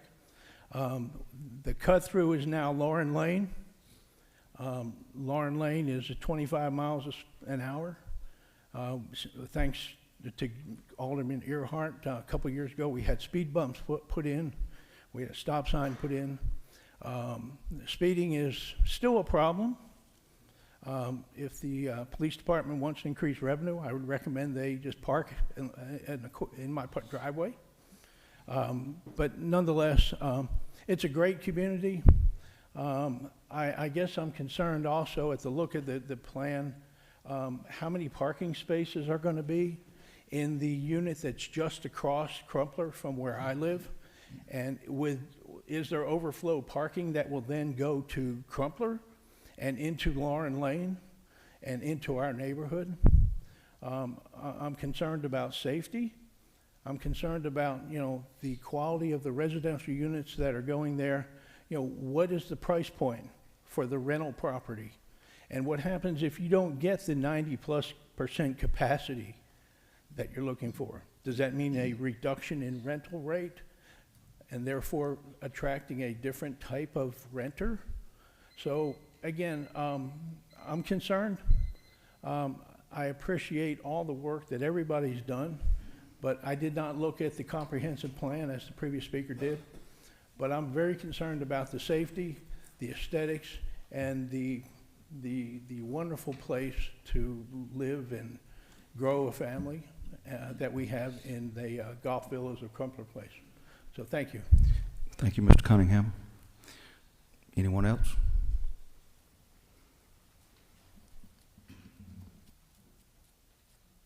Hello, my name is Wash Allen. I'm at 7467 Lauren Lane. I'm like the second house across from where they're talking about building the apartments. As far as it is right now, we love the community as far as ownership. You have different neighborhoods, and we do like that it is quiet. Right now, I guess because what he just said about the cut-through, we're dealing with the cut-through traffic. I'm glad that they did put in the speed bumps, but I'm just thinking about all the other type of traffic that you're gonna have. I'm sitting right there on the golf course. It's nice and quiet and dark and everything, and that's right across from me. I'm gonna get all the lights, all the, right now we're dealing with, I have one of my friends just moved because of the dumpsters being dumped, you know, from the businesses over there, so I can just see more of that going on, and there's more traffic. So we do like that right now you have ownership back there. Only multi-family, multi-dwelling you have, like you said, is the senior home back there. Now, I think that still is within the plans of the neighborhood, and we do like the ownership, and just want to say no to the idea of bringing apartments in that area. Like, if we need apartments in Olive Branch, we just feel like we don't need it in that area. To me, it's becoming a senior area, and I think it needs to stay along the lines of ownership and things like that. So I just wanted to put my 2 cents into that, okay? So I'm voting no, or I would like for you to vote no against having apartments in that area. Thank you, Mr. Allen.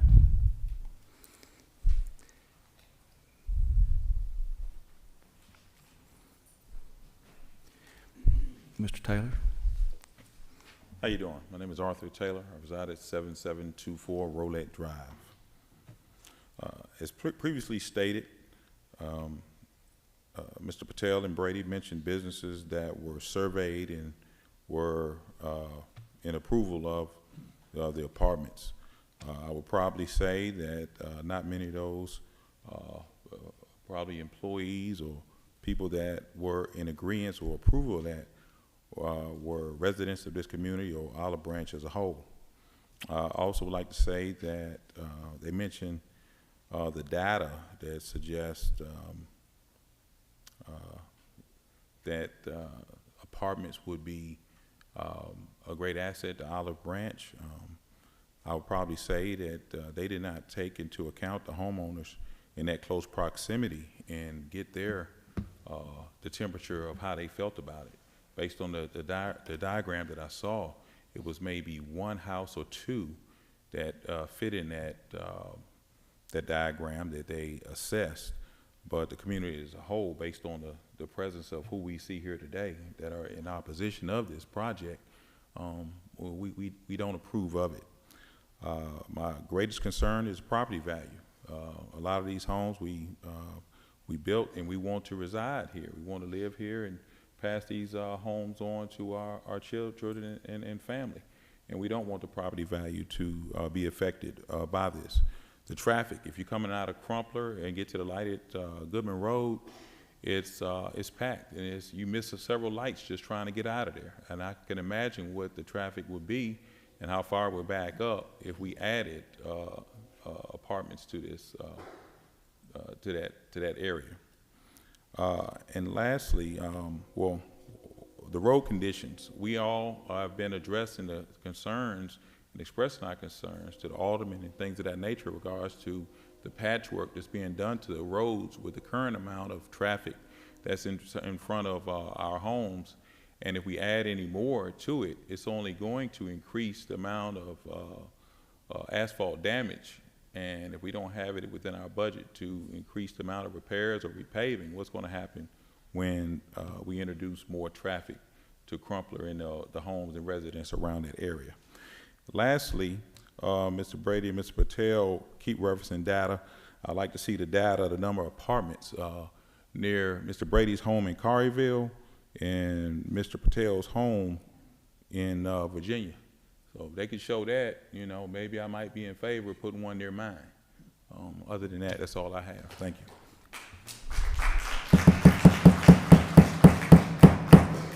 Maintain decorum. Please do not clap. One side can probably clap as loud as the other, so we don't want to get into a clapping contest. Thank you, Mr. Taylor. Next.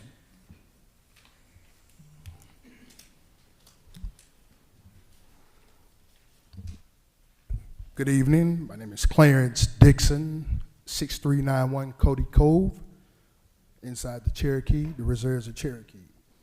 I do not want to reemphasize or reinstate, to be redundant, of what my neighbors have expressed on, but I do want to highlight a few things. Mr. Patel gave information about apartment rentals, but he did not provide information on how much was the average rent rate was. So that data could be misleading, saying that there is a demand. If you're looking at mixed use, if you just go back 5 years and you look at COVID, brick and mortar has become almost obsolete. And if you go up a quarter mile from where we reside, you have vacancies as far as in commercial units that's looking to get tenants for their properties. The gentleman on the board said, does it serve the community? Like, at what demand? And we are residentials. Like, we don't need apartments. And I'm a licensed realtor for the last 20 years. I'm in construction as well. And Mr. Patel, he said that you had a large market of rental properties, but rental properties came available because you had large investment firms coming in, buying homes over list price, maxing out homeowners who was looking to buy homes, not renters who was looking to rent, but homeowners. So that right there kind of conflicts with him saying that, you know, there is a market for tenants. Road conditions, traffic flow. What school district would these new units and these children's that may be occupying the property be zoned for? Pleasant Hill is already overcrowded. You just had 500 houses that's just been built over in South Branch off Pleasant Hill Road. I don't want to spend too much time because most of you all have already expressed like some of my interests. I'm opposed against it because it will directly impact the quiet and the enjoyment that we already have that's within the community. It's going to increase unnecessary foot traffic. Then you're going to have, I don't want to be disingenuous when I say this, but you're going to get unwanted attention that's coming up and down through the neighborhood just to be looking to see and not really having a real investment. Like retail shops, there isn't a high demand for that because you got e-commerce and everybody's getting everything delivered. I just don't see it. Mr. Patel isn't providing good numbers as in figures of what his rent rates will be far as for his tenants. To say that if I'm leasing a 1,100 square foot building and I'm looking to get $3,300 or $5,500 a month in space, like what kind of tenant are you looking to bring in? A vape shop? Like, I just really find it disrespectful that Mr. Patel didn't even reach out to the neighbors, to the residents, to say, hey, will you be opposed for me adding a mixed-use residential complex in this vicinity? Instead, Mr. Patel went to the businesses in the surrounding area that's already struggling with their facades. Like, if he wanted to put another hotel, I would be here today because we already got 8 hotels within a quarter-mile radius.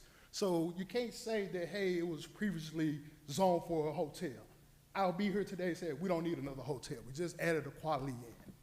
Like, let's be for real. I'm invested into Olive Branch. I'm invested into the community. I want to see people, I want to see him thrive in his business endeavors, but sell the land, find somewhere else, because that part doesn't need a demand for it. I appreciate your time.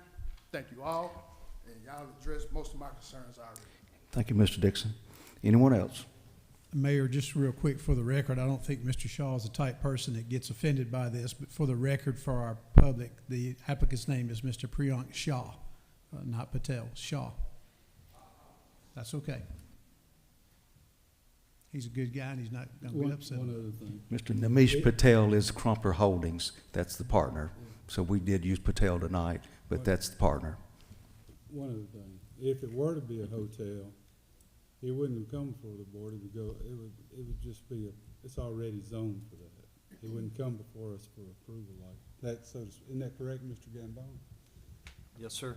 if it was a hotel, it wouldn't come before us to be. That's approved. correct. The zoning already permits It that. already permits it. It would That's just right. be basically building. Any other opponents?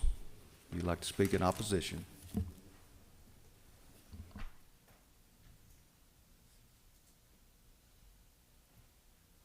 Well, this is not like talking to my kindergarten class from years ago. I can tell you right now, this is really, But listen, guys, I'm just going to talk from my heart now.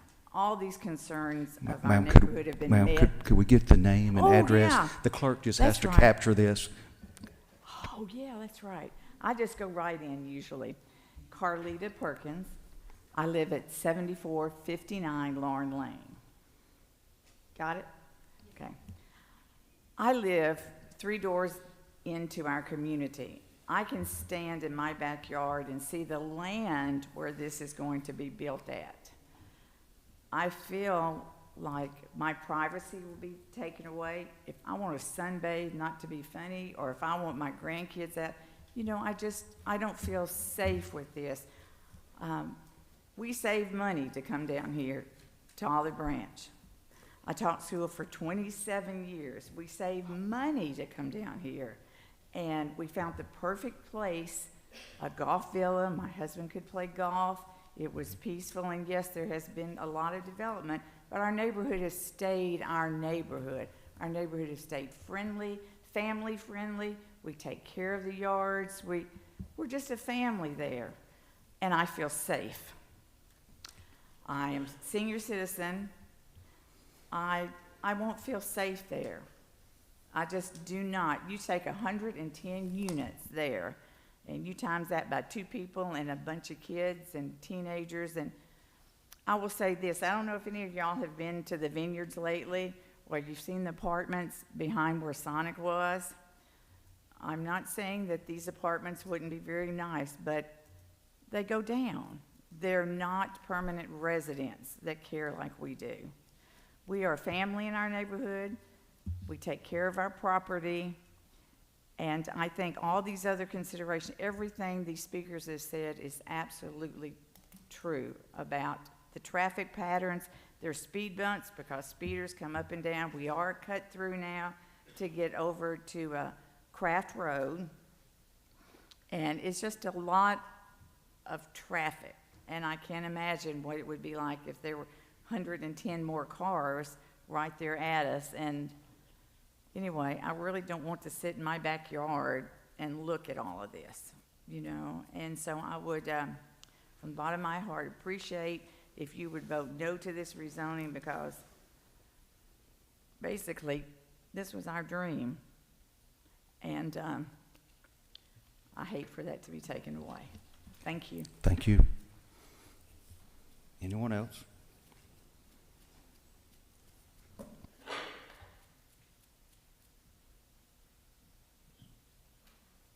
Good evening. My name is Aretha Walker. I'm at 6500 Crumpler Boulevard. I'm a little nervous. This is my first time. My husband and I, we lived in Memphis, Tennessee all of our life. We moved to Olive Branch to retire here. We wanted a slower life, more settled, to retire here, and we bought our home here to retire. We wanted more settled, less traffic, less crime, and that's what we found at the Reserve. We like being able to look out into the golf course. We found that the senior citizen home was senior citizens. Had it been apartments, we would not have moved there. What the gentleman here is trying to bring to our neighborhood, if that is brought into the neighborhood, we will move. We looked in Collierville. We didn't find what we were looking for in Collierville. We found what we wanted in Olive Branch. That's where we plan to be in Olive Branch. That's where we plan to live in Olive Branch. I lived in Mississippi until I was 14 years old and moved to Memphis. And now we're here, we're back here. But if this is where we have to move away from, we will. I hope that you all say no. I hope that is your final answer, is no. And from everyone that's here and asking you to say no, I hope that's your final answer. Thank you. Thank you, Ms. Walker.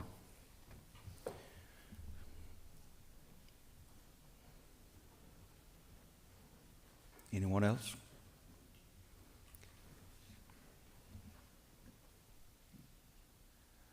It's Adriel Malone, 7715 Roulette Drive, Olive Branch, Mississippi. I'd like to first of all thank you all for allowing us to come and speak on our behalf about our community. And I thank you for just listening to all of the statements and everything. Everything that I wanted to say has already been said, but some things we kind of missed. We live in the Wellington subdivision, and my house is facing the third hole that comes along 78.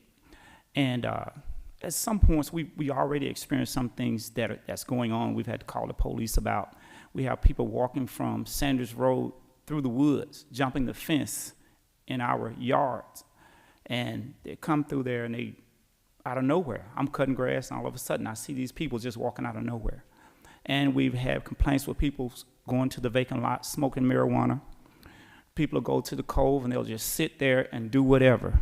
And I mean whatever. So those are the things that I'm concerned about my family. We built our home. This is my third home that I built. I used to live right next to, I lived in Bell Point in South Haven. And my house there was about right at 5,000 square feet. And where I am now is about 5,000 square feet. And all the homes in our subdivision are over $600,000. We're not talking about a $100,000 home. So you know that all of us have worked hard to get to where we are. So we didn't get here by accident. So it's just like each one of you live in your home and you want to leave something for your kids. I have 2 kids and I want to leave my home for them. If something happens to us, I want to make sure that my little daughter, she has scoliosis. She's had over 13 surgeries. And she was born 1 pound 10 ounces. I could actually put this ring over her finger when she was born. And my wife also had 4 placenta previa. She bled out. This happened about 18 years ago. So my life has been a total struggle. So I do not want to see my investment go bad. I'm just like the gentleman here. He's looking out for his family, and I can't blame him. But I want to right now stand up for my family. And I'm hoping that you guys will listen and take heed to what we're asking and what we're requesting. And we're not trying to be mean or anything. We just want to do the right thing. If you was in our shoes, what would you do? Would you want somebody to build 100 and some apartment complex near your home? Just think about it. Would you want that in your family? Would you want your house to be left for your kids and grandkids to sell to get the full investment out of? Not one time he hadn't said, what is his long-term goal for this area? He could, once he get in the door, he can put what he want in there. He could sell, he can do whatever he want to do. And the only thing he mentioned was $500,000 for the city of Olive Branch for taxes. So doesn't that sound kind of odd? Thank you for listening. I appreciate you guys. Thank you, Mr. Malone. Next.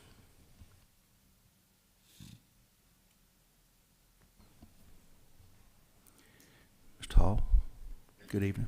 My name's Hal Hall, and I live at 7419 Lauren Lane. And I just want to talk about how much my wife Renee and I, we love living in Olive Branch. Olive Branch is one of the best communities that we have lived in, and we've lived all over Mississippi.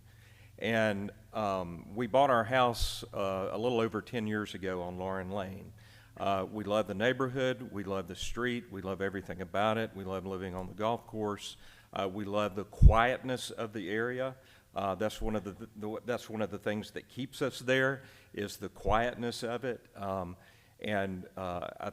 One of the things that concerns me, well, I've got several things that concern me, is that these apartment complexes literally will be right in front of our neighborhood as soon as we come out of Lauren Lane onto Crumpler. Those apartment complexes are going to be right there, and we're going to be looking at that. And when 110 units, 110 apartment complexes are right there with all of the traffic, and that's going to come out of there. That's going to be dangerous.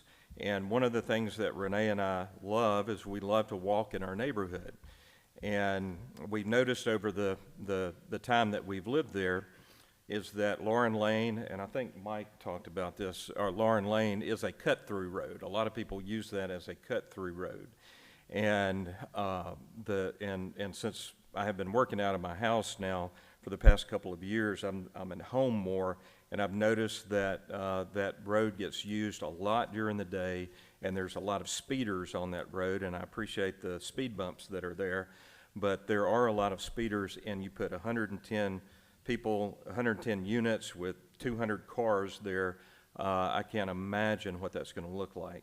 And not only do we like to walk in our neighborhood, but we also see other people walking in our neighborhood, young couples with their, a young mom strolling her child there along the road, and that can be dangerous with speeding cars going up and down that neighborhood, going up and down our road.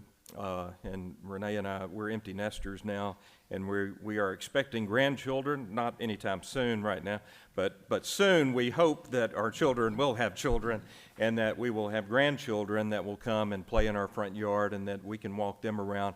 And so we want the safety aspect to be a big part of where we live. And I just fear that if those apartment complexes would come, the safety issue is going to be a huge issue with the traffic, and traffic is already bad on Goodman Road, especially coming out of Crumpler by Kroger, and it's just getting worse every year. So I hear the buzzer going off. So thank you for listening to me. Thank you, Mr. Hall.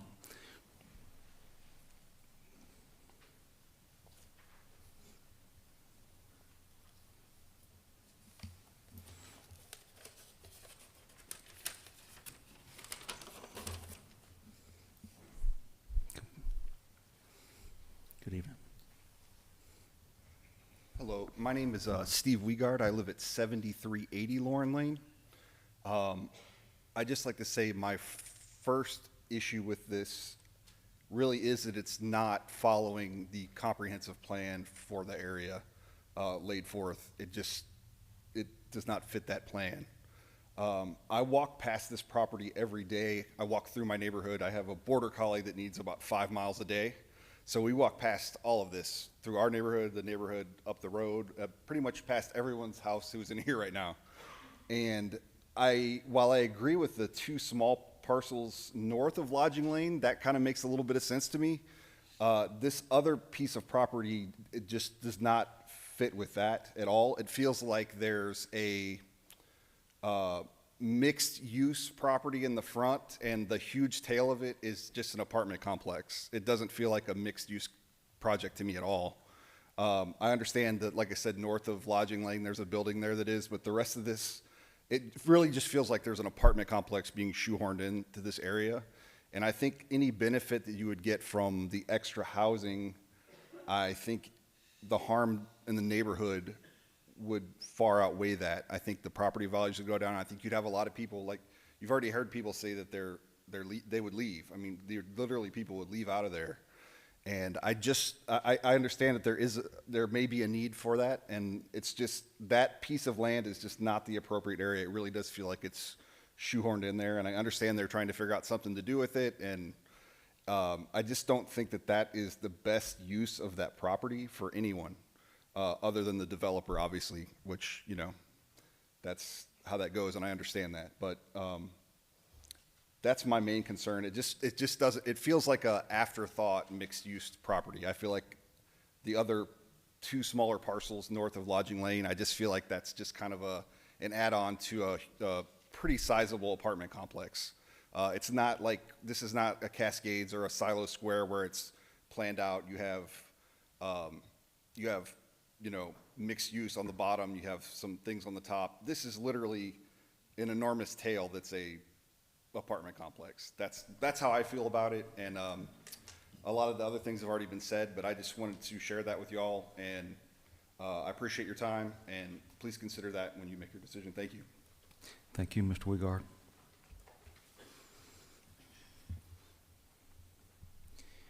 Anyone else for information for the board on something they have not heard, concerns they haven't heard?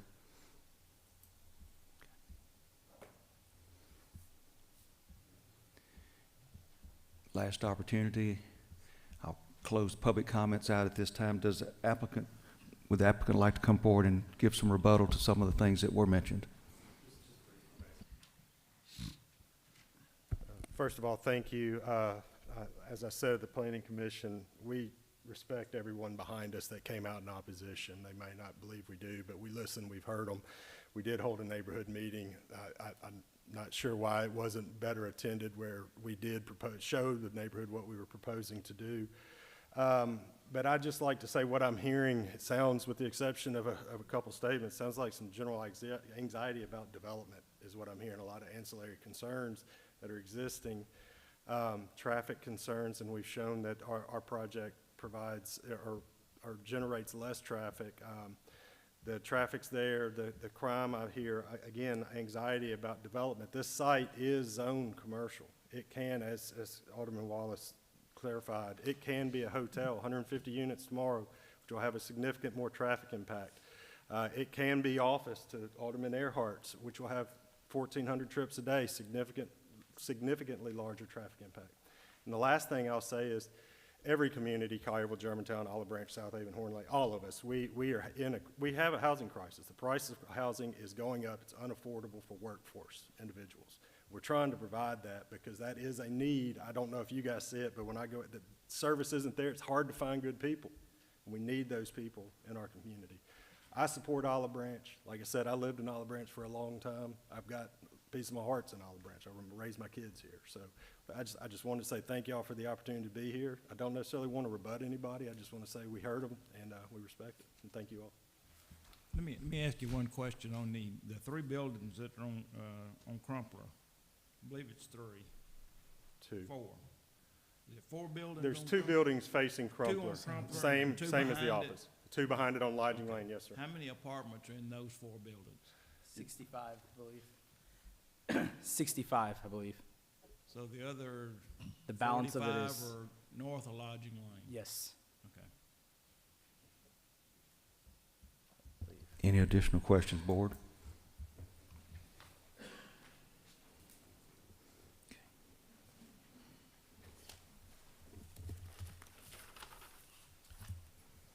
Mayor, one thing they may want to address, again, you mentioned affordable housing. What is your price points on these apartments? Sure. Our price point on these is about $2 a square foot, so kind of your average rent across your ones, twos, and threes is about $1,800, give or take a little. So it's affordable relative to home ownership. I wouldn't say it's affordable, like low income affordable. I think it's affordable for, young professionals, folks who are probably just a step shy of home ownership, whether it's because of age or the stage of life or from an income standpoint. But I would say it's still, high quality housing that's, targeted for generally affluent young professionals that are kind of looking to step into home ownership ultimately. So on the low end, 1,500-ish, high end 22. You said average. Yeah, is 18. I would say the average is about 1,800, and it's probably ranging from, call it 16 to 23. I think your 3 bedrooms kind of push up into that 23 to 2,500. Your 2 bedrooms are, call it 18 to 1,900, and your 1 bedrooms are about 1,600. Okay, thank you. Any additional questions? Thank you. Any motions from the board?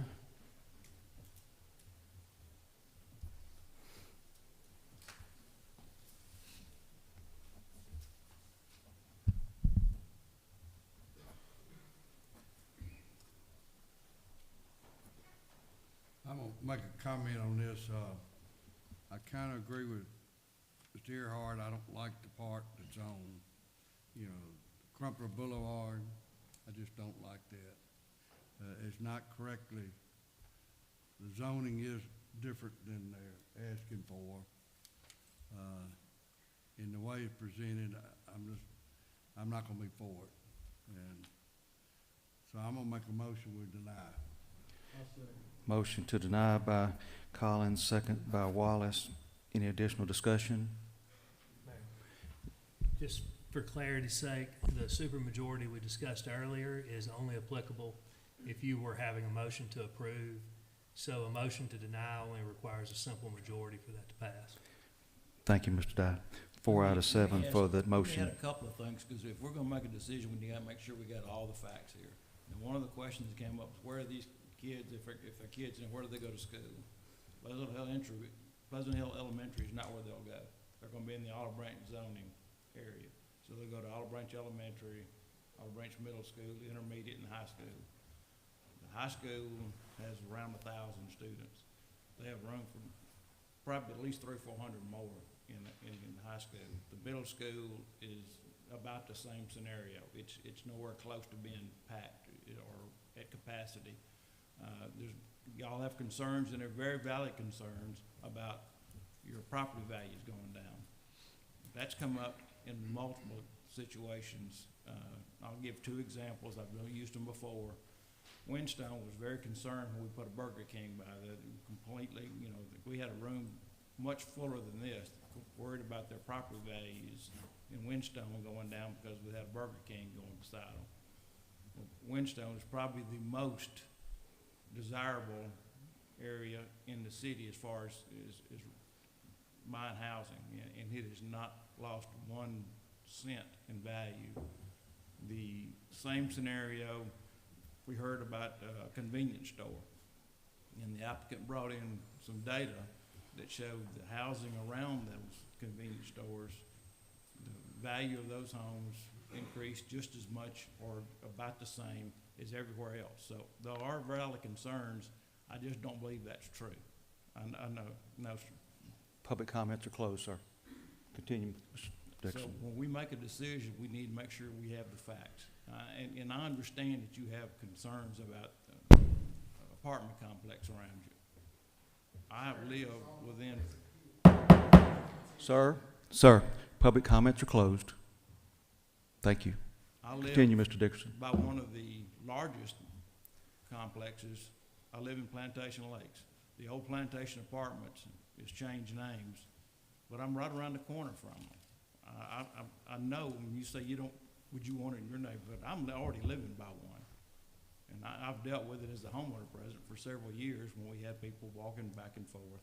So when I make a decision, I'm in your shoes. I already know what it's like to live next to an apartment complex. But I want to make sure when we do this, that the facts, and I know in one of the planning commission comments, somebody was worried about the utilities. Did we have enough gas and water and sewer capacity? We do. That's not an issue.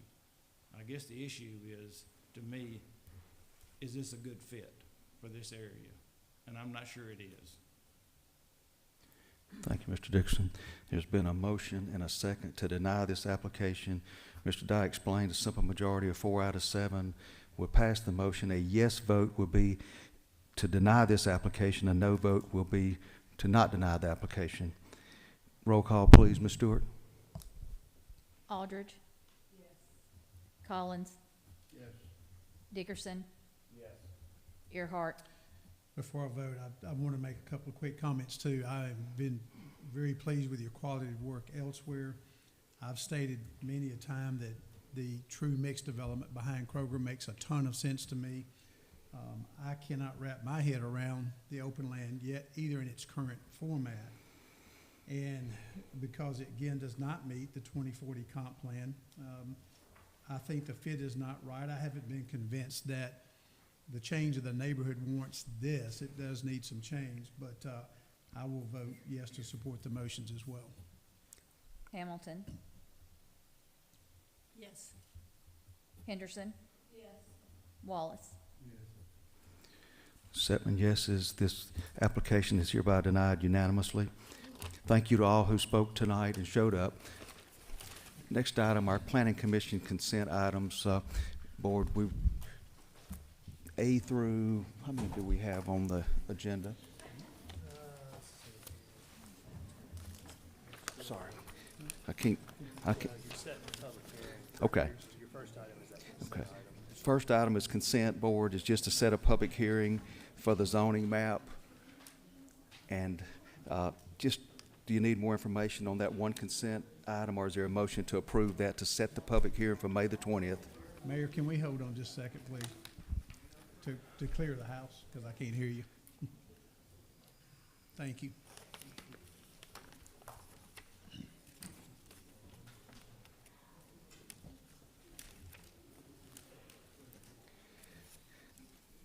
Item 1, paragraph A, is set a public hearing date for this item for May the 20th, 2025.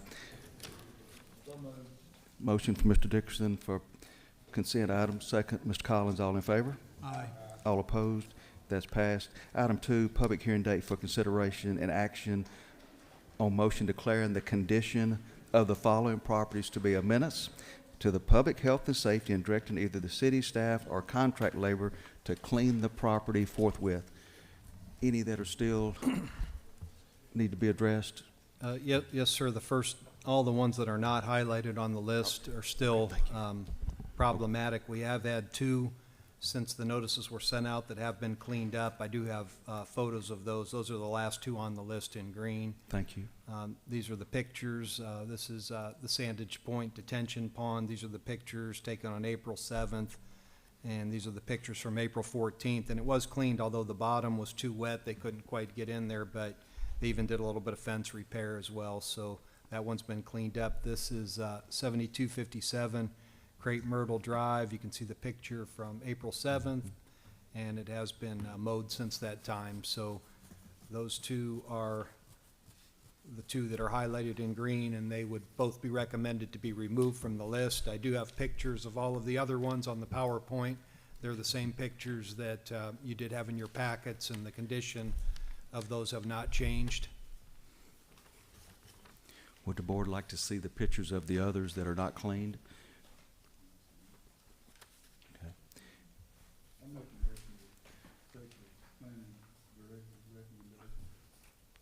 Motion to take the planning director's recommendation to clean the ones that are not highlighted from Mr. Wallace. Is there a second? Second. Ms. Henderson, any discussion? All in favor? Aye. All opposed? Motion carries. Just so the board will know, full disclosure, one of those properties that ended up being cleaned, I was contacted and they tried to give it to the city. So not all property is good property, and we didn't accept it, but an honorable person went ahead and cleaned it. They bought it out of state through a tax sale and ended up with a piece of land that's got liens, and now possibly more liens. So they tried to give it to the city, but we decided that wasn't something we wanted to accept. New business, consideration of recommendation to approve an amendment on the contract with Civil Link LLC in the additive amount of $16,500, increasing the contract amount from $5,500 to $22,000 for additional professional engineering services for the project referred to as Gwynn Farms Pump Station Removal Gravity Sewer Design. Mr. Swims? This is a part of the Old River Farms where the sewage from that development is going into this pump station. The developer had actually, if y'all recall, contributed funding to this removal of this lift station. The city was going to pay the additional cost to have it taken out. We're asking the board to allow us to go from what we're trying to do as an in-house project to a project where we actually bid out. So Civil Link has already been authorized by this board to do the in-house. We've asked them to go back, give us a proposal, which is the additional $16,500 to do all the services that include topo, boundary survey, full design plans, and CE&I for this project. So we're requesting that y'all approve those changes. We did have a cost estimate for the actual project of $143,000 to actually have it removed. So. But we just request that y'all allow us to make this change and let them provide full design plans. And this is approximately $150,000 project to assist that area in doing away with what at this time? What do they have now? We're doing away with the lift station and turning it into a manhole, and then it will be flowing by gravity. Just no like, maintenance. When like we do most that. neighborhoods, So no that's maintenance. kind of a goal the city has. Thank you. Motion to approve by Mr. Wallace. Is there a second? Second, Ms. Aldridge. All in favor? Aye. All opposed, motion carries. Item 2, consideration of recommendation to approve Task Force Number 5 with Neil Schaefer Incorporated in the lump sum amount of $12,478 for the project referred to as East Area Project 2. Mr. Swims? This is in line with the other task orders. Each one of them have had a portion of it that's been allocated for the environmental portion. So this one's $12,478, and we're recommending approval with Neil Schaefer for this work to be done. Mr. Dickerson, motion. Second, Mr. Collins, all in favor? Aye. All opposed, motion carries. Item 3, consideration of recommendation to approve change order number 1 on contract with Enscore LLC in the additive amount of $8,291.58, increasing the contract amount from $5,007,159.80 to $5,015,451.38, and extending the contract time by 60 calendar days, making the new project complete date July 25th, 2025, for the project referred to as Annexation Water Sewer South Area Project 1. Mr. Swims? This is the South One project, which is the project that we've done the most on. It's our water and sewer that we're putting in over in the south area of the city. There are 5 different adjustments that we're making. The largest of this was taking some of our really deep gravity sewer and boring those lines instead. But the overall increase of these 5 different changes just kind of worked out itself. It is somewhat of an increase because there are some things that we've actually had to change in through the contract, but the total change order is $8,291.58, and I'll be glad to answer any questions that y'all have on it. Any questions? Motion by Mr. Collins to approve. Is there a second? Second. Second, Mr. Earhart. All in favor? All opposed, motion carries. Is there a motion to leave regular session with the intention of going into executive session to discuss items 1 through 6? Ms. Henderson, motion. Second, Ms. Hamilton. All in favor?